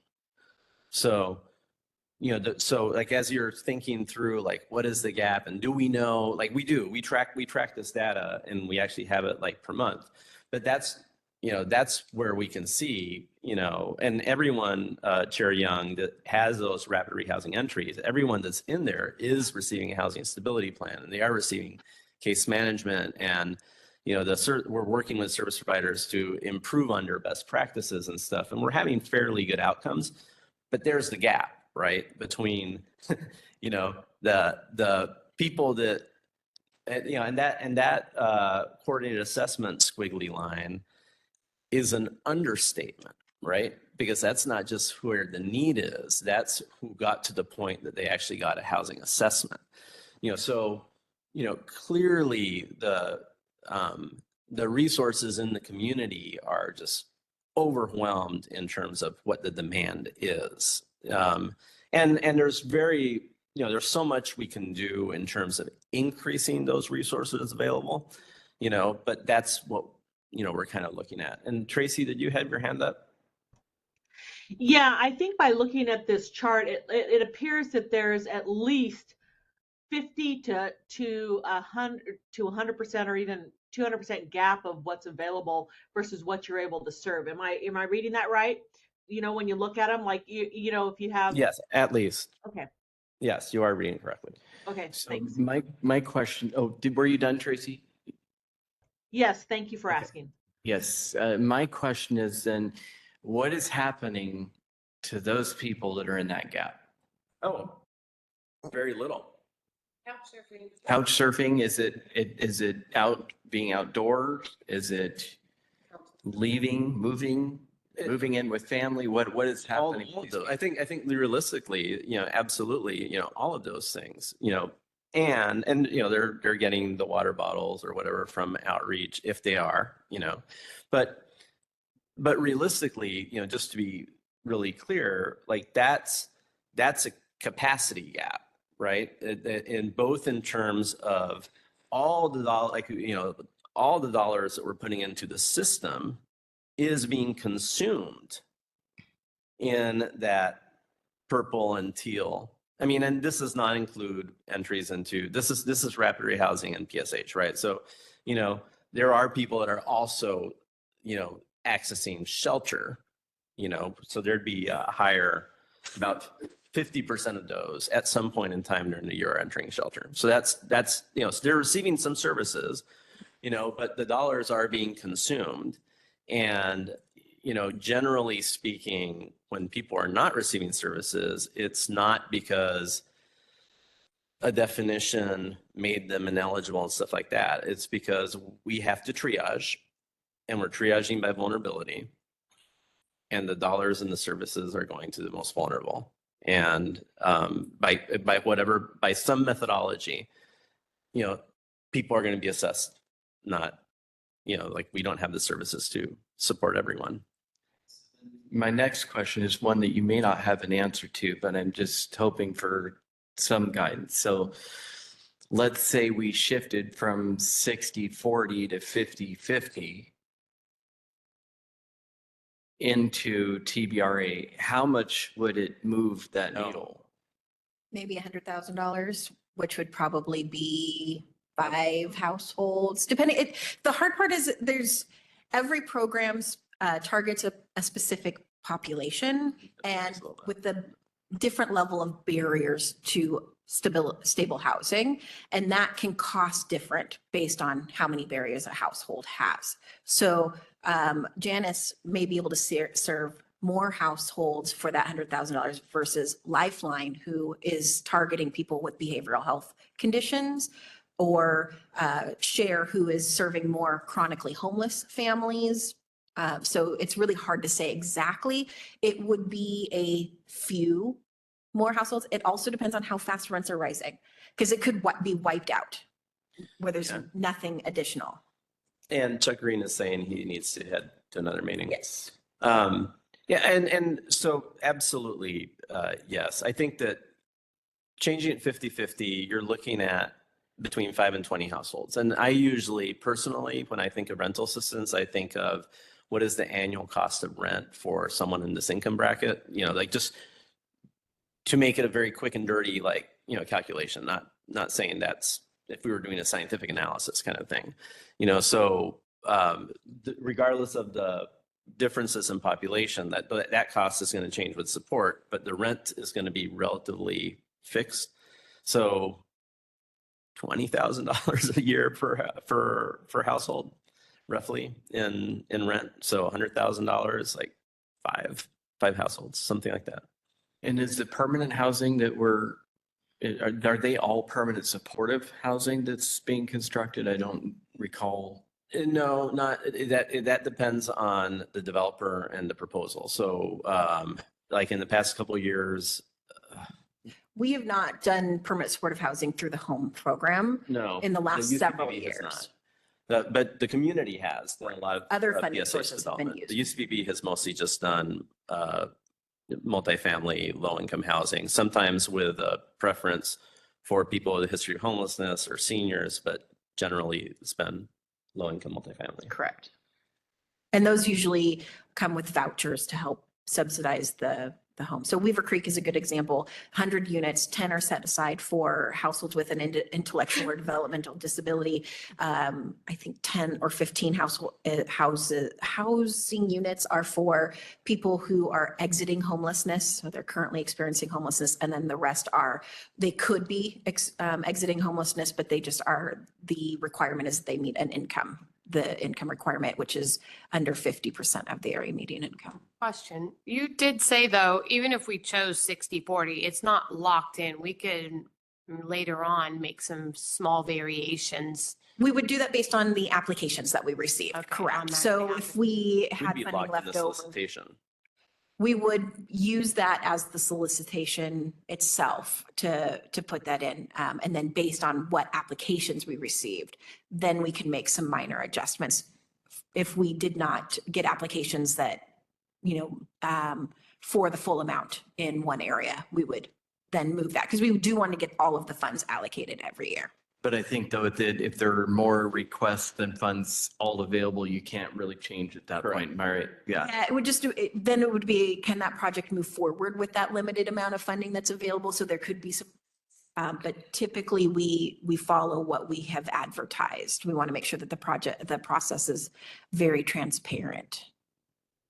I think my last question at this point is with the TBRA, are there time limits Yes. for support, and what are those? Tenant-based rental assistance through the home program has a maximum of 24 months of assistance. So what happens at the end of 24 months? If there's availability in another funded program, that is the first option. They will try to move them into a different funding source. If not, then they, within the last few months, will work very quickly to try to get them to successfully exit the program. Not always possible, but that's kind of the priority in what they'll do. Is that like a policy that's set, or is that a requirement of the fund That's itself? A regulation. Okay, so the home funds. We in order cannot, to- yeah. Solid. Yes, like that's a federal requirement. We don't Yeah. have any latitude. Yeah, that doesn't make any sense. In some ways it does, but in It's other an ways it doesn't. antiquated program. It's been around for a Yeah. really long time. And so they haven't made any significant, there are some updates that they've recently made, but not any significant program adjustments. And I forgot, what was the ones that were creating the holdup and making us, they're putting this in this situation? Which one? The neighborhood improvement project, so Neighborhood improvement. sidewalks and stormwater and Well- things. And that's basically mostly because of the environmental assessment. Right. It started with COVID and the stop of construction, right? That just started us on a downslide.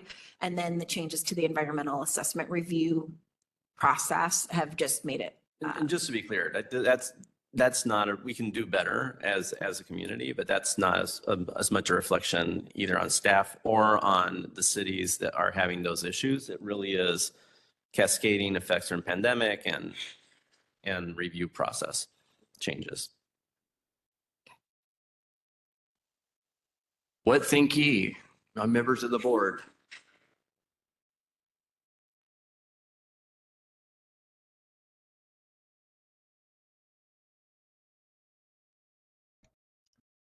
I think we've exhausted the questions, so I would open up deliberation at this point. Thoughts on what you might be thinking? So I can provide a summary of what I've heard, and you can tell me if this is what you guys agree on to help with this conversation. Thank you. Thank you. You're welcome. Okay, so we still have a decision to make between, in the whole of CDBG, do we want to allocate 60% to public facilities and neighborhood improvements goal and 40% to asset and economic development? Within public facilities and neighborhood improvements, I'm hearing that you want to do a 50-50 split between those applications, so they're not competing against each other. But in the asset and economic development, we're going to keep home buyer and micro enterprise assistance applications in one pot, so they would all be competing for the same amount of funds. Does that sound? And then so the big question at this point would be, do we want to continue with 60% or a different amount for the public facility neighborhood improvement goal and the asset and economic development goal? I'd like to proceed with the 60%. And you did summarize it very well. Thank you for what I understood. Sometimes when you're listening to all of it, it's like, okay, I think I'm pretty sure I got it, but thank you for summarizing that. You're actually a lot closer in terms of guidance than you think you are, I think. I kind of feel like I would like to steer to like a 50-50. Between public facility and Yeah. neighborhood improvements and asset and economic Yeah, development? I just feel like at this point, neighborhood improvements are great, facilities are needed, but the demand for help to our people comes more in that other area. So the asset and economic development would be under micro enterprise and the home buyer assistance. And then housing is kind of separate because it's the own home Right. thing. And we'll go back to that question in a moment.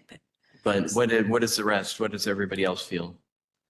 I'm kind of inclined to agree with you, and I'm sure I'm going to get some backlash from my city on that one because CMAR is on there. And You've been the success- neighborhood improvements are so needed for us little cities. We can't afford it on our own. And this is actually, that's why I was like, I'm probably gonna get some backlash on this one.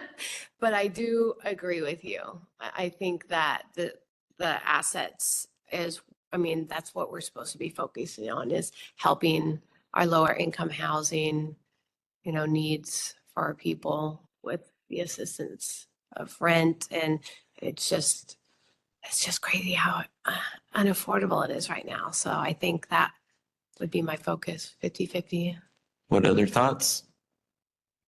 I still propose the 60-40, but I'm open to whatever the majority says. And there's good reason for that. I think we have a bigger problem, and this 50-50 doesn't solve it.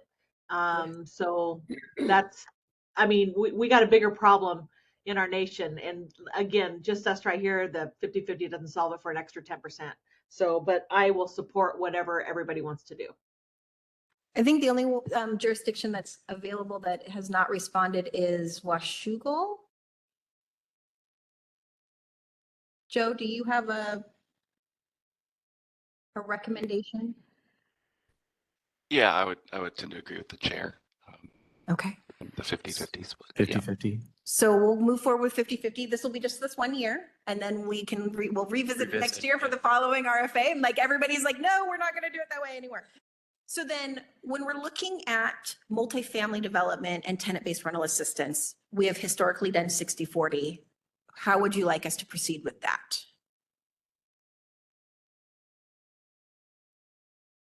Okay, say that one more time. Sorry, I was speaking. Right. So when we're looking specifically at this slide, do we want to continue to put 60% of the available home funding into multifamily development and 40% into tenant-based rental assistance, or would you like to change that amount, that percentage, that split? How about if we go 100-100?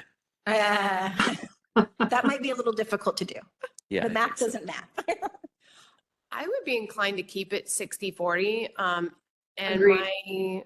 the reasoning behind that is, if I'm understanding correctly, I like the way that you put it out there. That is, it's kind of helping us with the funding stock later for the housing versus, just putting, I feel like the apartments, is where a lot of our Band-Aid is. And it's always going to be constantly going up. That demand's going to always be there. And I'm probably wording this incorrectly, so forgive me, but the housing, the housing assistance part is helping us put a stock aside that will ensure that we do have a lower amount for that. Cause it's 3,200 now, but later on housing is going to go up, but that will, and my understanding is it will still stay like that 3,200, even though everything else and the rent is constantly going up. And that for 90 plus years, you said, yeah? So that's asset economic development, the okay. home ownership piece. The home buyer program. But in terms of multifamily development, developing something now is definitely going to be cheaper than it will be to develop, Even in 6 5 years, 10 years from now. Mhm. So, these are value statements, that we're Yeah. making. What happens at the end of 15 to 20 years? Does it just go to market rate at that point? It depends. If they're low-income housing tax credits, generally it varies. Sometimes they will renegotiate and continue being low income. Sometimes it becomes market rate. It really varies. New construction for home is 20 years minimum. So we know that the new construction like Weaver Creek will be affordable for the next 20 years. And depends on who the owner is. So Vancouver Housing Authority for Weaver Creek, they will maintain as affordable housing indefinitely until they need to sell the property for whatever reason. And they typically will come back in 25 years to do renovations, rehab, like they did with Central Park Place. So those units through like Vancouver Housing Authority, typically much longer affordability rate versus other developers. But a lot of our nonprofit developers, they really are looking into 20, 40 plus years of affordability. So I'm inclined on this one to probably just keep it the same, but I still feel like there's more conversation to be had for next year. But I would like, if possible, so that we can retain as much of this as possible to get it on the agenda like ASAP and not wait until like next June or May or anything like that, just so we don't have to rehash all of this stuff over again. But I would like to have a little bit deeper of a dive into the long-term impacts, whatever you guys can think to help us dial in that decision a little bit better. But I'd be comfortable just leaving it where it is for now. What does the rest of the board feel? I agree. I agree. Agree. All right. All right, so we're going on to the next conversation. Apologize, this is a long one. So this is all about public services. So we heard from the board in previous conversations over the last several years about doing public service activities, which were not part of our previous consolidated plan. And we've included it this time so that we could have the option to do public services. So public services come from our CDBG funds and they're capped at 15%. And as I mentioned, that would be roughly $225,000 available per year if our entitlement stays the same. There's been significant demand for services in the community. We also saw that through our consolidated plan surveys that we've done, along with the community needs assessment. So we're going to go through some of the information and then we'll come back to actual questions. So the next couple of slides are just information only, and then we'll do a little bit more conversation. This is a list of everything that's available and eligible under public service. You can see there's quite a few different things. There are specific requirements within these categories, but you can see there's a lot of things that we can do under the public service funding for the community development block grant. And we will come back to a slide that looks just like this. So this is from the survey that we did for the consolidated plan. The question was, what do you believe are the greatest non-housing needs in Clark County? I have starred the things that would fall under public services. So access to mental health programs, access to public transportation, dental and healthcare, childcare, employment opportunities, domestic violence services, healthy food, and assistance for the homeless community. The two that are not, or three that are not starred, actually fit under our public facilities and neighborhood improvements, so they're already eligible under other funding. When we take a look, so Clark County is the community action agency for Clark County, and every 3 years we do a community needs assessment. And this is a deep dive when we really look at what are the needs of low-income households throughout Clark County. In our 2024 report, we had over about 900 survey responses from low-income households throughout Clark County, every zip code throughout the county. The highest needs identified there were food assistance, dental services, and housing assistance. So now that we've looked at some of the most prominent data that we have, the surveys from the consolidated plan and the community needs assessment, these are the eligible activities that go in line with what we are hearing from the community. So the ones that are in yellow are the top needs from the community needs assessment. The ones in blue are the consolidated plan survey top needs, and the one that's in green had crossed over in both. We saw that in both of those, specifically dental services for the community needs assessment and more general dental and health services under the consolidated plan. Oh, so sorry. So food banks, that would allow them to come and put in an application for, let's say they've outgrown the little building. That would be a public facility. So when we're looking at construction, that would be public facility. So they could already come in for something like that. This would be the services. So this would be purchasing food, making sure that all of the smaller food pantries have access to food. It could be a variety of services that are food related. Could you please re-explain why they're not the ones that are not highlighted are not? Those are all also eligible under CDBG public services. They're not highlighted because what is highlighted were identified as priorities by the community through surveys for the consolidated plan or the community needs assessment. Okay, I was curious why the child care services wasn't on there. I think that was one that was identified, wasn't it? It's not, it didn't rise to a top 3 need of the con plan survey or the community needs assessment survey. We do hear that it's a need, but it doesn't tend to rise to the top. Okay, forgive me for my lack of experience here. Because when I see these high needs, I think food assistance, I know I was like, oh, there's, cash assistance, there's food stamps or SNAP, whatever they call it up here. And that you already put food banks, because that was my thought right there. Dental service, I'm thinking, well, if you're low income, again, as long as you meet their requirements for income levels, right? You can get, free dental, free medical. So for me, it's the housing assistance. I mean, I thought that's what our focus was. So CDBG funds are quite flexible, as you can see with the list of available services, and we see a lot of need based on the different assessments that we do. The community needs assessment, it has its own process, and there's over 900 responses. Previous were 15 and 1,600 responses to the survey. So we do hear from quite a few low-income families throughout the county. It also requires that we take a look at other assessments by other agencies. And so we take kind of highlights from those and include them in our overall assessment of the community needs for our community needs assessment. But we really focus on what the needs are from the people who are low income by I completing guess those I would, surveys. sorry, I didn't really. My question would be more, well, what would that look like for somebody to put an application to help aid with that dental services? Can you give me an example of what that would look like?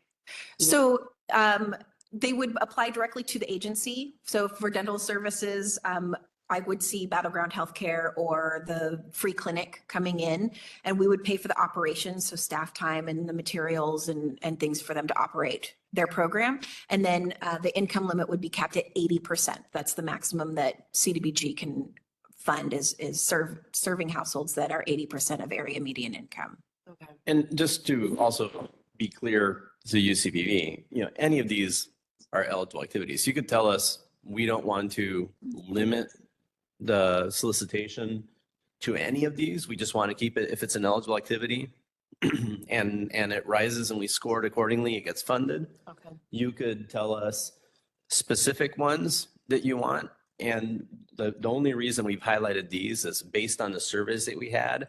These rose to the top within the top 3, and the one in green was common to both the consolidated plan and community needs assessment, just for your information about what the community feedback that we have access to has been. The city of Vancouver provides services through their public service dollars, and they get many applications. So if you open it up to whatever's eligible, just realize that there will be a lot of applications that are submitted. So we wanted to give you the opportunity to prioritize areas that the Urban County Policy Board would like to see the funding go into. Again, it's only $225,000. It's probably going to serve 3 programs. So my initial thought is I like this because I think this allows us to be the most reactionary possible. The other projects and programs that we are approving with CDBG are more long-term. They take longer to have their impact. This is something that we can do something quickly on. And so if the board is interested in adding this, what I would suggest is that each year prior to the RFA, the board meets and looks and chooses which categories they think would benefit the community the most and limit it to those particular subjects. absolutely. One other point I will put on there is this will help us with our timeliness because it will go against the CDBG spending. So it'll be spent pretty soon. So I'm going to go on to the next slide where I've put together some options for the board on what you can do. So the first one is do not fund public services, which sounds like chair would like to move forward, but the board can make a decision not to fund public services, and we will just move forward with the other goals in mind. Option 2 is to fund public services and focus on the top priorities based on the CNA and the CONPLAN survey responses. So that would be food, dental, housing, mental health services, transportation. Oh, I'm sorry, that's a typo. I forgot to update that. That's not. Transportation was not one of the top ones. And you can tell me we're going to do those top ones based on this previous list or, oh no, transportation was one of them. I am losing my mind. Sorry, it's Monday morning. We can focus on all of those or a subset of those, whatever ones you want us to focus on. Option 3 is to fund public services on housing case management. So it goes into that housing side. And what we would do is fund it through public services versus the other set aside CDBG funds that we use. This would give us a little bit more flexibility in the case management supports that we can provide in our tenant-based rental assistance program. So that is another option, and it would free up funds that we typically pull out based on applications, that 30% set aside. So it would just be our public service dollars. We would not be able to do both. So just keep that. It's either we're going to pull it from public services or we're going to do the housing case management that's already tied to tenant-based rental assistance. The housing case management, would that be in RFA as well? So for an outside organization, or would that be in community services? Well, that would go into. Mike. Thank you. Thank you about that. That would go into TBRA contracts that were selected by the Urban County Policy Board as the component for case management. So you would choose a service provider that was providing the rental assistance, and we would automatically put in these public service dollars. We'd add it to that contract for their case management component, not their rental assistance. So Because yeah, the home dollars can only be used for rental assistance. The process itself really wouldn't change. We just wouldn't see a public service application if we were going to use it specifically for the case management side of the tenant-based rental assistance. That would be the main difference. So we are paying for case management to support tenant-based rental assistance no matter what. Is it coming from public service funds, or is it come with a little bit more flexibility in what's allowed to do versus CDBG funds that are pulled aside? And how much are we paying right now on the counseling side? 30% of the rental assistance request. Correct. So Oh. for like, if they come in for 250,000, they would get $75,000 for the supportive services, the case management side. And so currently they're just doing that as a part of the contract? Correct. We do not want to provide a rental assistance program that does not come with supports. That was decided by the board many, many years ago. So we want to make sure that we have those support services. So there's two ways of doing that now that we have public services available. So that would be option 3. So would that, Option. just to be clear, so does that, if we removed it from public services as an option, put it under applied it towards the counseling and support services, it's increasing the availability of money on the counseling side? Are we, Not right? really. It's just shifting So it from one category to another? that's a really good question. And I think, so if the benefit of option 3 is not that you're adding more money into case management, is that you're making that case management more flexible. Right now, by federal regulations, CDBG dollars used for TBRA, used in support of TBRA case management can only take place once a lease is signed and while that rent assistance is being provided. And let me add also that it has to be housing case management focused. Yeah, and So it it has has to- to be really specific to Correct. the housing Thank you. stability. So this would kind of get at what I was saying earlier, is more focus on helping people with the root of the problem as opposed to a Band-Aid. Whatever it may be, like whatever it probably may be. Now, just to be clear, like the rental assistance case management that we fund outside of TBRA is more flexible and currently does those things. But with TBRA, because of these federal like regulatory constructs, it is completely limited to housing, and it's during the lease and the rent assistance being provided. Doing this would broaden the case management supports. It would also use the dollars that would be available for public services for anything else you wanted to do. That's the downside of that option 3. Right.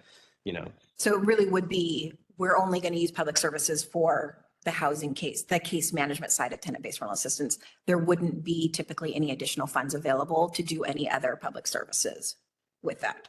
and So we a are food spending bank time isn't gonna come explaining this in. because it is a little bit nuanced and hard to explain. But just to be clear, as staff, we're supportive of any of these options that you choose. Like the amount of time we're spending on option 3 is not reflective of a recommendation that we're doing. Yeah. Jeannie had No. an additional question? So in that situation, you wouldn't have a food bank coming and asking for support. Correct. We'd be eliminating all those kinds of additional kind of out of the scope of housing kinds of services. Correct. And our scope is housing, right? Our scope is anything that's eligible under Community Development Block Grant as identified through the needs of the consolidated plan process.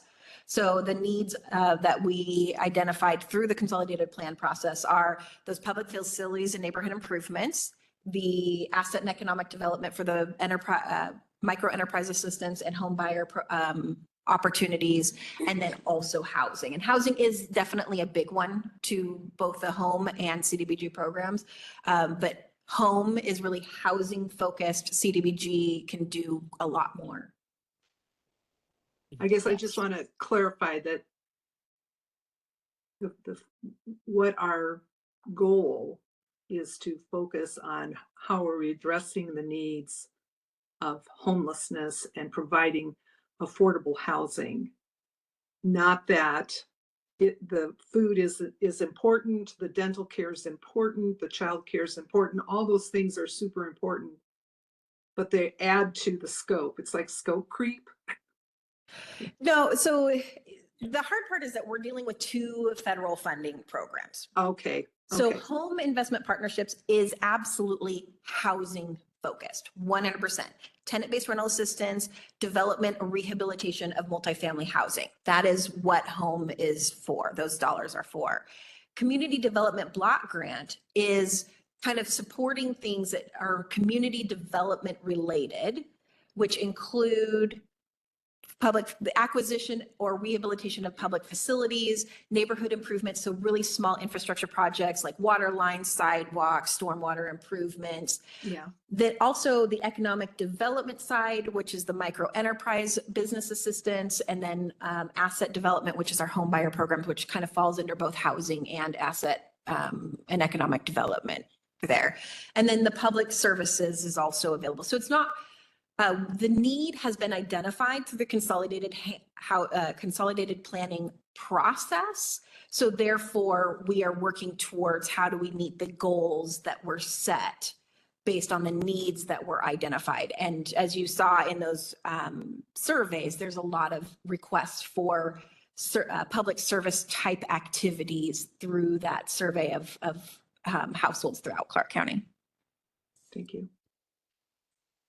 So option 4 is moving forward with public facilities and focusing on other Urban County Policy Board. So taking that list, and maybe you want to focus on 1 or 2 or 3 different things from that list that aren't highlighted through the consolidated plan or the community needs assessment. So what else? And the option 5 is we just open up the application, we do public services, and we just open it up and they can apply for any of those. You will receive many applications. That's my only caution there, is there will be a lot of applications to read in that category, but we are happy to do whatever the board wants us to move I forward have with. one more question on option 3. So currently, and just actually there are 2 questions, but they're the same thing. If currently 30% of their funding when they apply goes to the case management, won't that actually effectively boost the amount of funding they're doing for actual rental assistance? No, because that's CDBG funds, not home funds. The TBRA rental assistance is coming out of home. What it would do is about, since we're 30% of that rent ask is being spent on with CDBG case management, it would free up about, well, it wouldn't free up anything, would it? No, it would mean that would be other funds available to go into public facilities, Yeah. neighborhood improvements, and asset and economic development, because we're already About pulling those 15%. funds aside before we Okay. even bring the funding to you. Okay, and then so who's providing that case management? The program, the home TBRA program. So SHARE is providing the case management. So they Okay, provide so the it's rent assistance and the effectively case not really a change, it's just where you're funding it from so that it opens up some more possibilities some for them. flexibility. Yeah, the change is just the flexibility in the case management. Okay, So currently with our tenant-based rental assistance programs, so households typically have to pay 2 or 3 or more application fees until they find a location that they will rent to them because of usually many barriers. The So housing providers have to hold on to those fees. They cannot bill us. It could take months for a household to find housing. They're holding on to those costs before they can ask for reimbursement to us because of the way the home program works. By doing this, it allows us to start investing in those households at the time of application fees, plus provide more flexibility into the households themselves. The downside is we wouldn't be doing any focus on any of the other needs that were identified through the different surveys. So pros and cons to all of our decisions. Yeah, definitely. What I'm hearing from the board is that we want to do public services. Interesting. Yeah, I think that's so. fantastic. We are very happy to move forward with that. So then what it comes down to is how do you want to prioritize? Do you want to prioritize housing services and then we go with option 3? Do you want to open it up to all of the different types of activities? Correct. I'm leaning towards option 3, but I am not, what I want to understand is I'd love to have like a provider come in and tell us exactly, how that would change things. I want to make sure that there's a clear benefit there, but we're up against the clock at this point, correct? Well, and one of the things we could do is we can open up public facilities and have it be a little bit more broad in the priorities. And then, and in this time between next year, make a decision if, we really just want to focus those dollars into the TBRA program because they're not losing. They're just not getting the flexibility. They've been operating this program this way for the last 10 years. So that it's not, this would, by not focusing on TBRA and the housing services is not really a big change to the providers themselves. Okay, so what direction do you need from us then at this point? Do you need us to select? Which option would you like to go with? If you'd Option like 2 to or option hold 4? off. Right, it sounds Or like maybe option we 5. hold off. Yeah, see, I'm leaning towards 3 again, but I just don't have enough information. So what is everybody else feeling? I like the idea because I do apologize. I totally forgot that this isn't just housing. We're here for community development. And like you said, we already got allotted amount, a certain percentage that is going to be focusing on that. And so this right here is like, how can you have a great thriving community if you're not providing services for your senior center, your senior citizens, your people with mental health, and like, I know you have food banks and all that, but so I kind of don't want to do option 3 because it would eliminate all of our other services that we could be, because we don't know what's going to come before us. I mean, honestly, I'm new to this. I know you guys probably have you have an idea of what's going to come at you. Like you've already made us aware that you're going to get bombarded with this stuff. But I'm kind of excited to, I don't want to just open it up to everything, but I am kind of enticed to do that just to see what's going to come at us. And we're going to see a need just by all of that coming through. But I'm almost more tempted like, okay, rather than just picking a couple, more like, okay, which ones, scratching out the ones that we may agree on that, okay, this isn't really what we want to be focusing on here. Question for expediency purposes. Would it be possible for us to give direction to specifically the ones that were identified in the community needs assessment, but also the ability for any board member to send an email later requesting that we allow that particular subject as well? Does that make sense? Yeah, this is a brand new opportunity for us. So we will be really focusing in on developing the questions.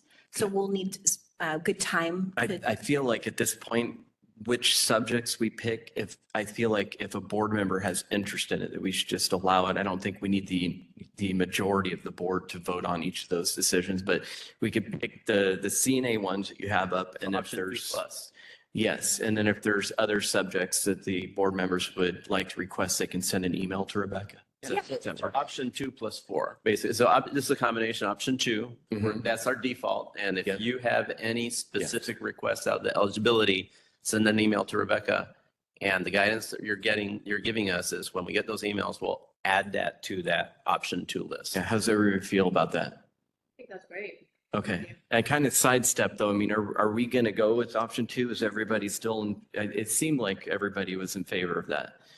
Okay, all right. I think that's good. Fine, fine, sorry. I will, getting a little loopy here.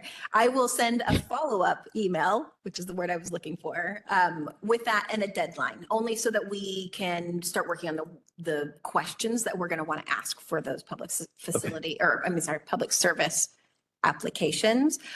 Would the end of this month be sufficient for the board to get back to us with their? Yeah, I think so. Right. Yeah. Yeah, I think Fantastic. that's totally fine. And then, oh, I lost my thought. You want us to come back to you with case Yes. management? Yes, thank you. Yeah. Yes, I Yes. was hoping, yes. we will. Absolutely, for next year, Yeah. and we'll bring in, we can have providers come in and do an update Great. and Perfect. answer that specific question Okay. for you. All right. So the next steps are going to be taking the input that we received today, and we're going to update the Neighborly software applications. We'll make updates to our county application website. We'll do updates to all of the funding guides. We'll have to create a new funding guide for the public services, which is part of the reason we need to have some answers on where we're prioritizing early on. Applications will be released October 1st. We've already scheduled pre-submittal workshops to be in this room on October 9th. New this year, we are asking that there be certification that the applicants have attended or watched the recording of the pre-submittal workshops. We get a lot of questions that ask us things that have already been answered, either in our FAQs, in the funding guides, or at the pre-submittal workshop. So we really want the applicants to pay attention, but we don't want to create a barrier. So the recording will be posted within a couple of days and have plenty of time to respond. There will be notifications and news, notice of funding releases and all of those things. So For like 2 weeks. So I'm like, I might forget this. we will make sure that that information is absolutely sent out. I know. So I'm questioning if I should ask this question. Yeah. Leave it. Okay. So that is all I have for the request for application planning and the next steps for this. And that is all we have on the agenda. So for today. future years, like what we wanted to talk about was, another way to help the UCBB prioritize things is allocating, how you allocate points, like to different types of applications or within an application. So I really, really appreciate the amount of time that you've given us today. And part of the reason for that is just, these are questions, asks that you have had, and these discussions take time, so I really, really appreciate it. But it's more to come, and we will continue year after year to improve. But scoring will be something that we will also talk about in the future. Yeah, that is important. How we can not just score the application, but also how we can incorporate what the needs are. Yeah. Okay. Is that everything? That is everything I've got for the extra hour. Thank you. The only thing I would add is that I would like to, if we could enter, well, it's not going to be in September, so I don't know if anything's going to happen between them. But if nothing's happened, I would love to talk about the CMAR building in Battleground, since that was paid for with funding from CDBG. Any other critical items before we adjourn? Oh, so we're going to talk about that in September? Yeah. I can, yeah. I Is just there don't- specific questions? If you want to email me any specific questions you have, that way I'm prepared, then. I'm just wanting to know what all of the options are with it. And, the county council makes this decision. So I would like, if we can, collectively as a board to submit a recommendation to the county council. That sounds great. I will put that on the September agenda. Great. Any last things that are critical? Okay, thank you so much for hanging with us, everybody who did. Appreciate the work. We made good progress today, and I think it would have been really stalled if we hadn't been able to finish that today. So, all right, with that, we are adjourned. Have a good Thank day, you all. everybody. Thank you. Thank you, everyone. Thank you.